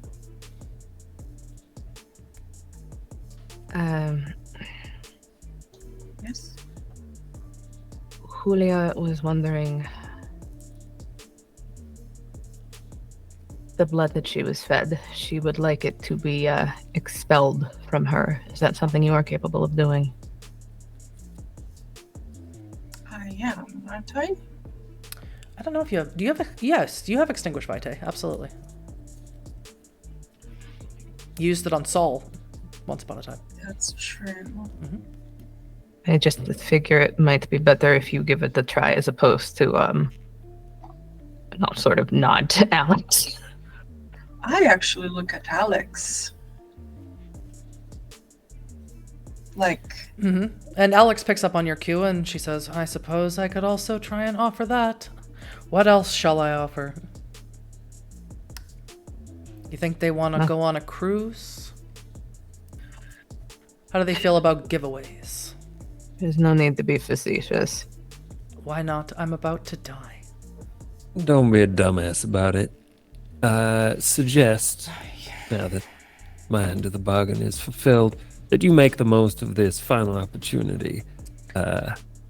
Don't consign yourself. Perhaps offer some of the things you have learned while you have been doing research for Dean. I'm sure there's something of value in that wonderful head of yours. and this is true. I lean over to her and go, if you had not come to tell me, we wouldn't have known about this ritual. We wouldn't have been able to do anything about it. As you inform Alex of all these things, the short blonde woman comes aboard and she says, "Well, howdy, folks." Howdy. Would you all mind stepping out of the shuttle? I heard that you brought gifts. Absolutely. I guess I take the. We Do you- drag him by the heels so that his head. I was like, gonna say, can someone comes- just drag him by an ankle? And she seems very entertained by this. And she looks Alex up and down, and you hear this guttural snarl come from her. She grabs Alex by the hair, Hey, pulls her over the sort of barrier that they have right there at the shuttle before you walk in, pulls her down, and drags her out as well, as you are dragging Dean. I'm so sorry.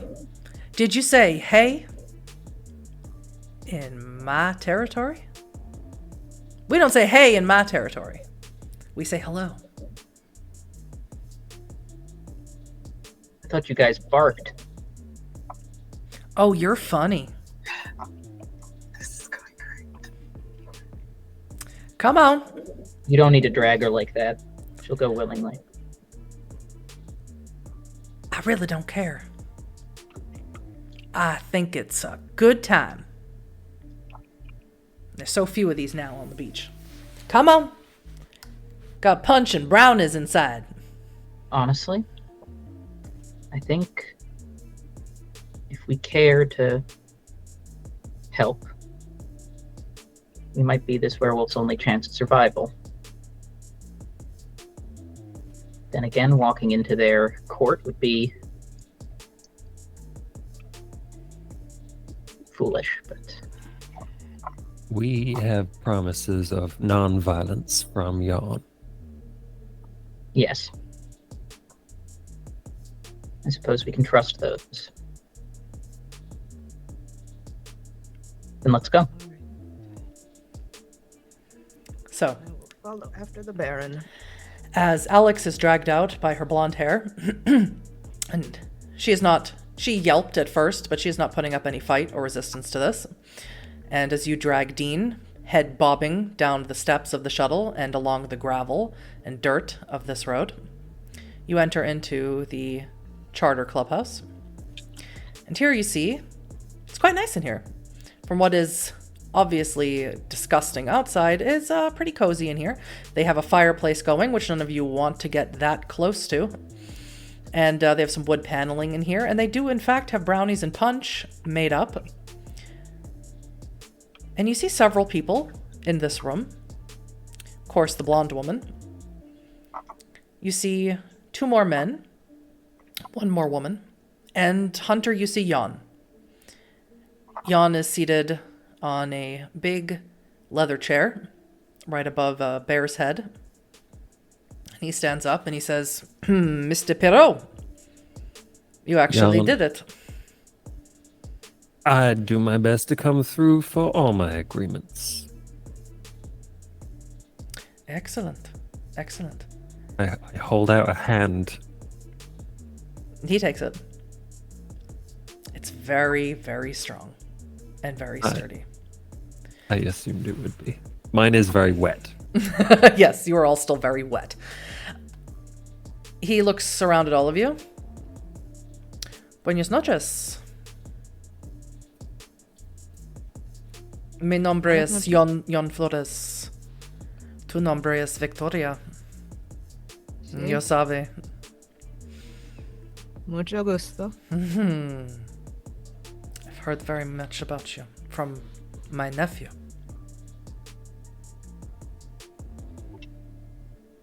I would hope for good things, but I think hope might be a little foolish at this point. Very good things. You know Ramon, yes? See, And you are... Sorry, Ramon has not spoken of you. You too. Galen. Galen. And you? Astrid. Astrid. I always hear they make pretty vampires. I guess that is a true rumor. I don't think I've ever seen an ugly one. Do you have ugly vampires? The Oh, whole plan of do them, in fact. Oh, do we? You come in all shapes and sizes. So do we. Literally. It is a pleasure, sir. Yes, I agree. So, It's good to meet you on peaceful terms. Hopefully, more of our meetings can be, if we ever do meet again, hopefully it will be in a similar context. these are unfortunately not my terms. I did negotiate them with you, but I am not my pack leader. That would be Ella. You met her already, I believe. She's the little one. She's, we like to call her our Black Fury.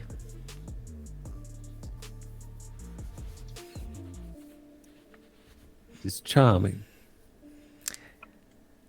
If you say so. Ella has dragged Alex up to a podium and thrown her down. And she looks over at Jan and all of you, and she's like, so, what is the, if I kill her, will she come back? Or like, how does it work? It's been, I've never really, like, had a vampire where, I could, play with them for a little bit. Yes. I would suggest before doing anything of that nature, you allow Alex to help your compatriot there. And I'll motion to Julia if she's still in the room. She is. She seems to be in the arms of someone else who's holding her. They're all acting kind of weird. They're smelling each other and nuzzling each other. It's kind of creepy to watch.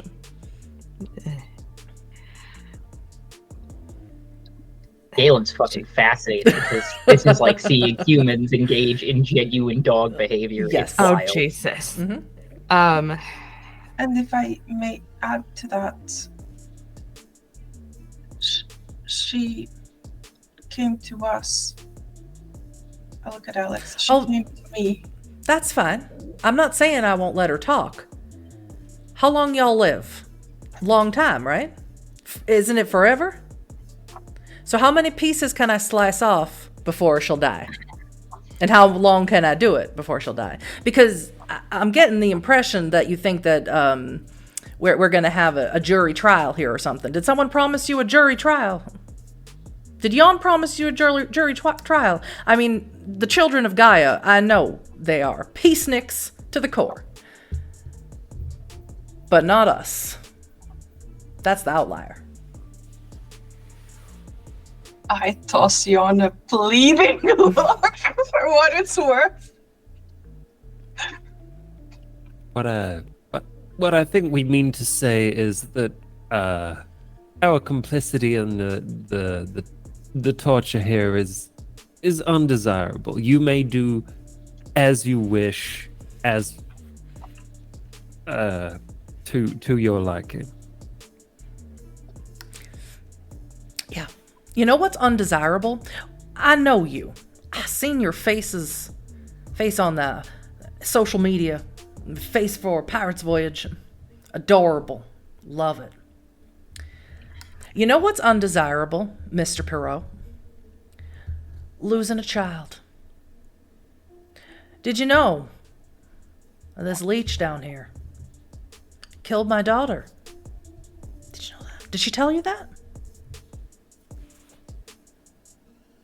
I don't believe she did. She tried her little experiment, whatever the hell it is that they wanted to do, first on my daughter. She didn't make it. What's your judgment? Do as you wish. Told you I like that one. You get a feeling. I've always said, when you meet someone in the first 10 seconds, you already know everything that you need to know about them. And I knew I liked you. At the end of the day, what goes on here internally isn't our business. I don't think it's worth whatever fight we'd have to put up. If you ever need anything, your pack, your tribe, you can simply let us know. We're happy to work. Are you insinuating that you would put up a fight for one of your own kind? I'm insinuating that it's not worth putting up a fight for. I this know. one. I understand. Are you saying that there are cases where you would do such a thing? Without a doubt. That's what Wow. we've been doing nonstop, basically. Really? That's fascinating. Everything I've ever heard about leeches is that they are entirely self-centered and selfish and would step over each other and kill each other just to get a scrap of blood. That's mostly true. Well, now you're confusing me.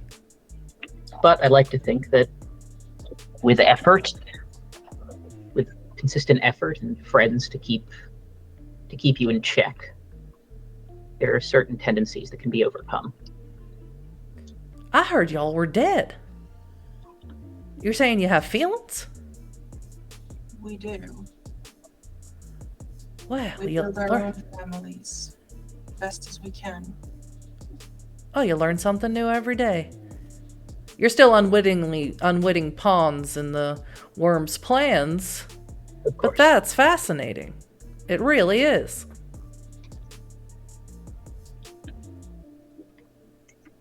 Well, you've given me a lot to think about. Maybe I won't torture her right now. Maybe I'll let her stew in the cage and I'll think about it. But until then, I heard that this one here that's not moving, is it dead? It is incapacitated. Temporarily. So it's gonna wake up. Yes, give him enough time and maybe even some blood, depending on how fast you want him to come to, if you want that. And he is who? This here, well, perhaps Astrid would know a better introduction for him. He was the leader of one of the bigger factions. So, he was kind of a big deal. I say was because, he is what I should call begrudgingly my father. But as I told you before, we make our own families. At least I do. And this one does not deserve the title of being called my sire, father, or anything of the sort. Are you trying to tell me that he was in charge? He's the one who gave the order? Is that what you're trying to tell me? He is the one that was behind all of your rituals. Wonderful. Rituals. All right. And his word was law. So Alex had to follow whatever he had to say. We have something like that, but it's not really a person. It's kind of a list of rules. You smell funny. And she looks at you, Victoria. Step back. You smell awful familiar. And I was just curious. Do I know you from somewhere? I'm pretty good with faces, and I don't remember yours. I'm called Victoria. All right. Got a funny smelling blood. Forest scent to it. It doesn't smell so dead like the rest of them. Maybe on account of my clan. Similar to the way I believe you all have different sects, yes? Very clever. It is often said that those like me, those of my clan, are more in tune with our beasts, more in tune with the wild as a whole. The wild. Well, now you're speaking my language. I'll show her my feral weapons. I can't show you mine. You won't make it out of here alive. Or whatever. Well, I think this is a momentous occasion. We have lupines, as you like to call us. I have heard that before. It tickles me pink. Werewolves and vampires in a room working together. That's beautiful. Not everyone is as receptive to it. As you see, we have just a very small party here. And I would like to make this official. And she jumps down off of the podium. And she has a piece of paper in her hand. I'd like to make official peace accord between us. Since you brought me this prince person. And I'd like to help you with your problem. Since you brought me the woman. What do you say?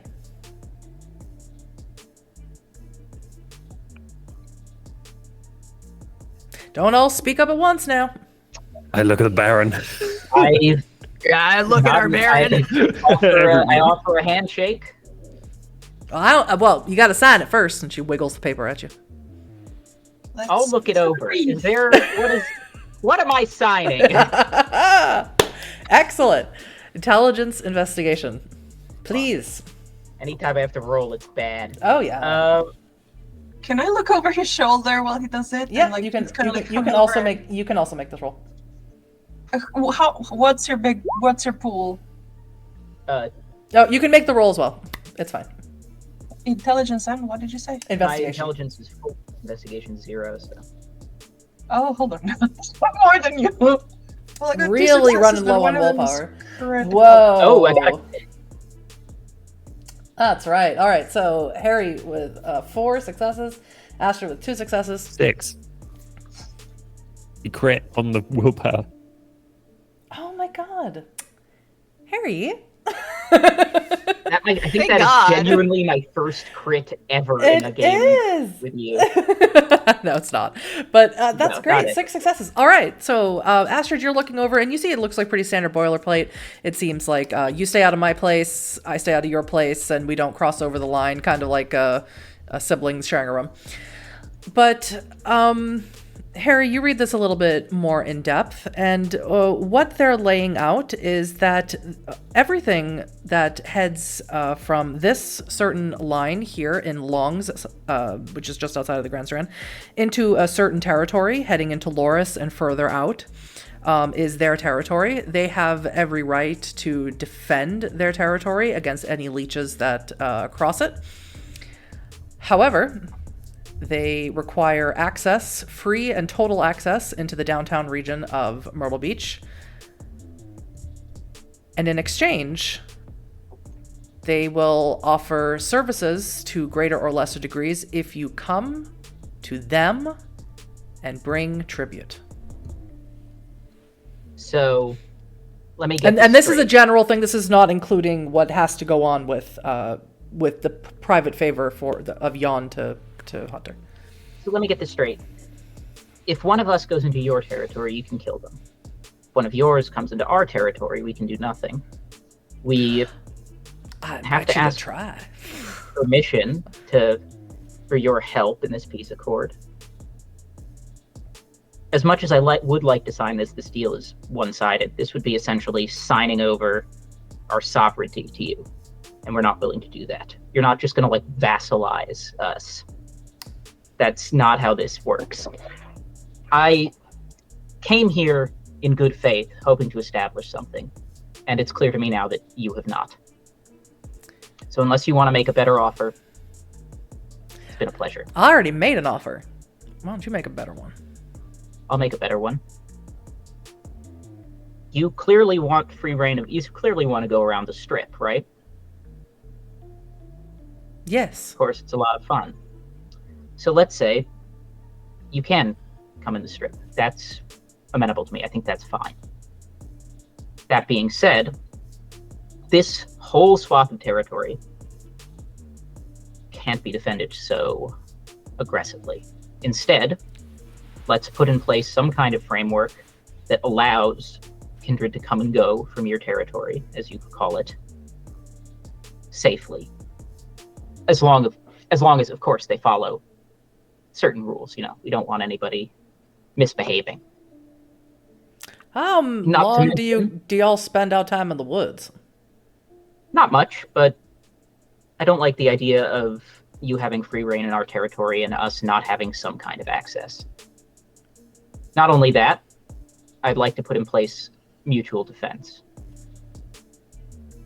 The way this treaty is written now, if we come into trouble, we basically have to come begging you for help, and you may or may not help us. Instead, I want to put in place a binding agreement. If you need help with something, if you come under attack, the Anarchs of the Strip will come to your aid. But it has to go the other way as well. At the end of the day, I know you don't like us. I get it. I don't like kindred either. But we're both creatures of the night, so we have that in common. And I think, given the threats, internal and external, this would benefit us immensely.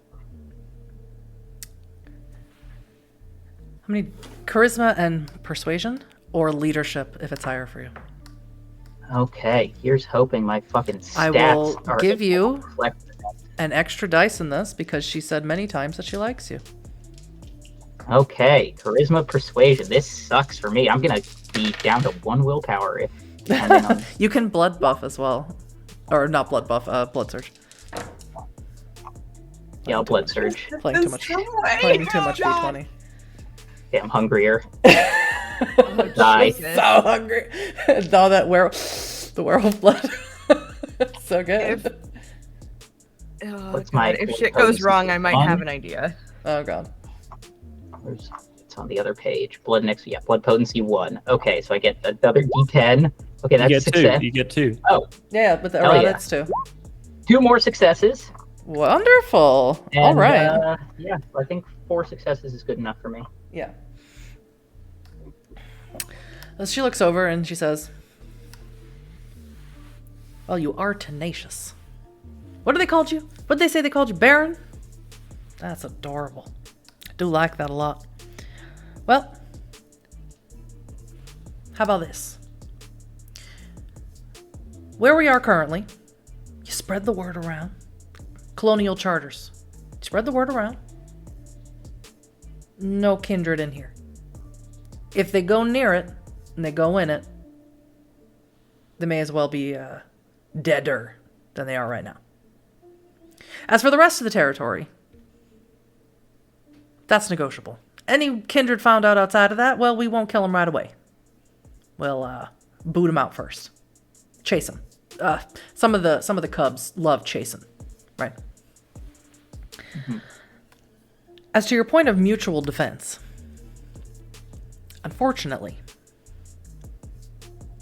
unless you have the ability to remove banes from possessed people or travel into the Umbra, I do not believe that you can offer us much. However, well, it's clear we can offer you something. We did help you with Dean. You can. We retrieved.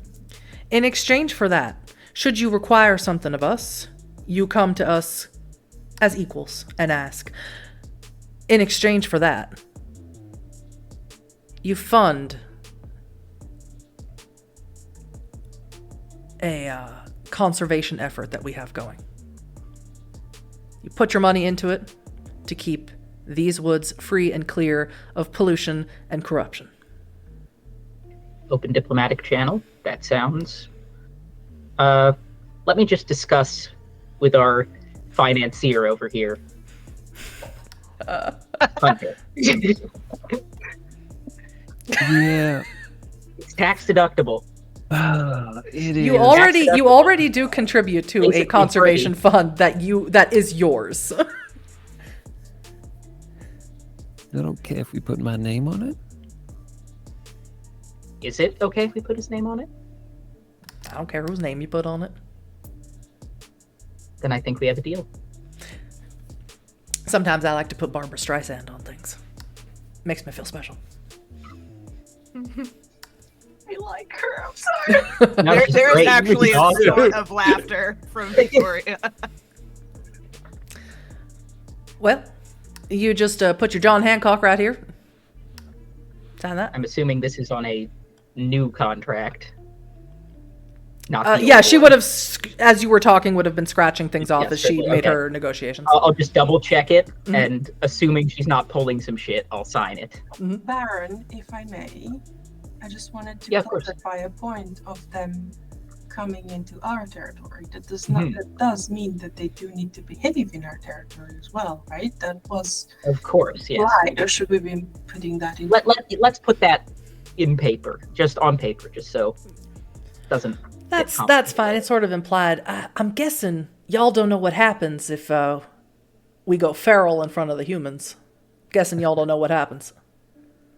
Oh, in front of the humans. I hadn't even thought about that. They Really? we call it. I don't know if there's like a technical term for it, but we call it the delirium.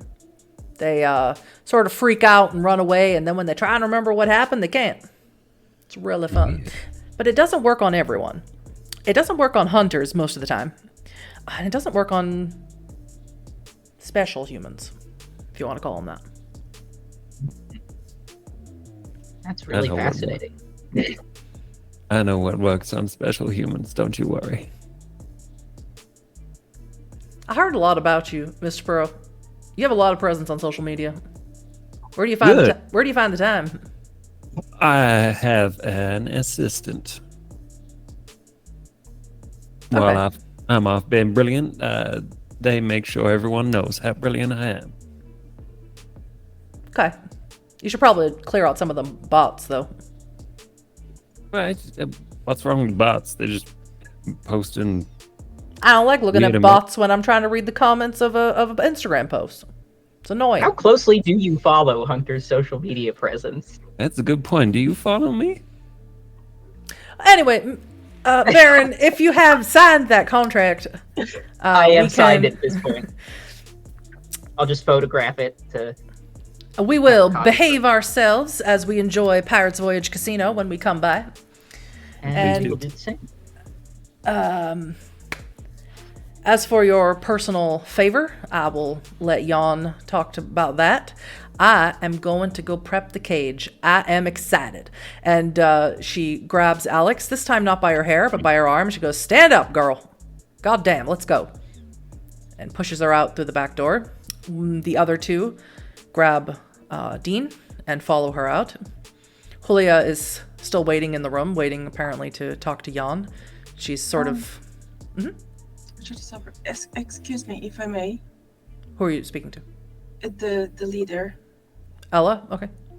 You might want to stake him. Wouldn't Sure. you- Sure. Would Take a absolutely... table leg, Jennifer's would chest. absolutely not be opposed to doing that. Can I do it a lot over and over again? Like really get my aggression out? Don't see why not. Yes.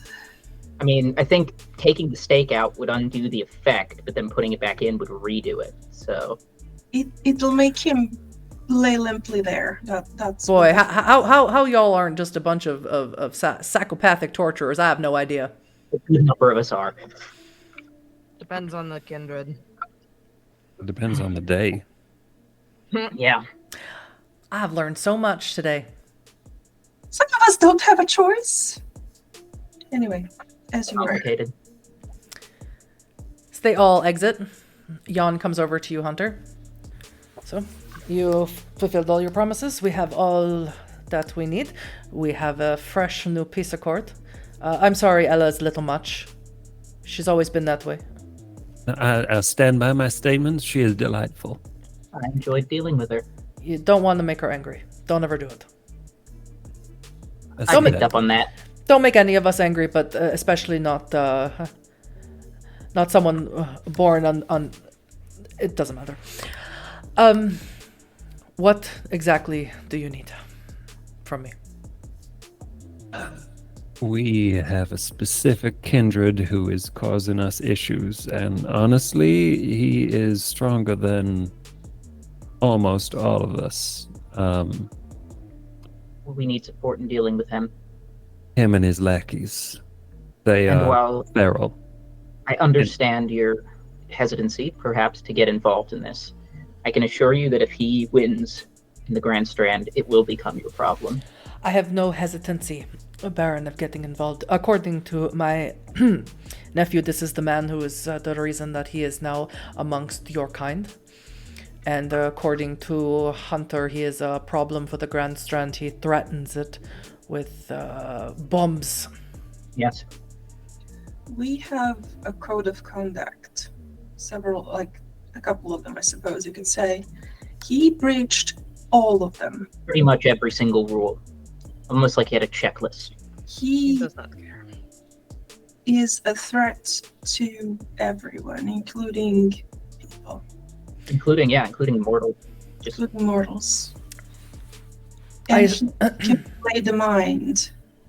Is the Yes, thing. I know. I ran into him when I was visiting my nephew. He did manipulate my mind. I was not prepared. I will be the next time I see him.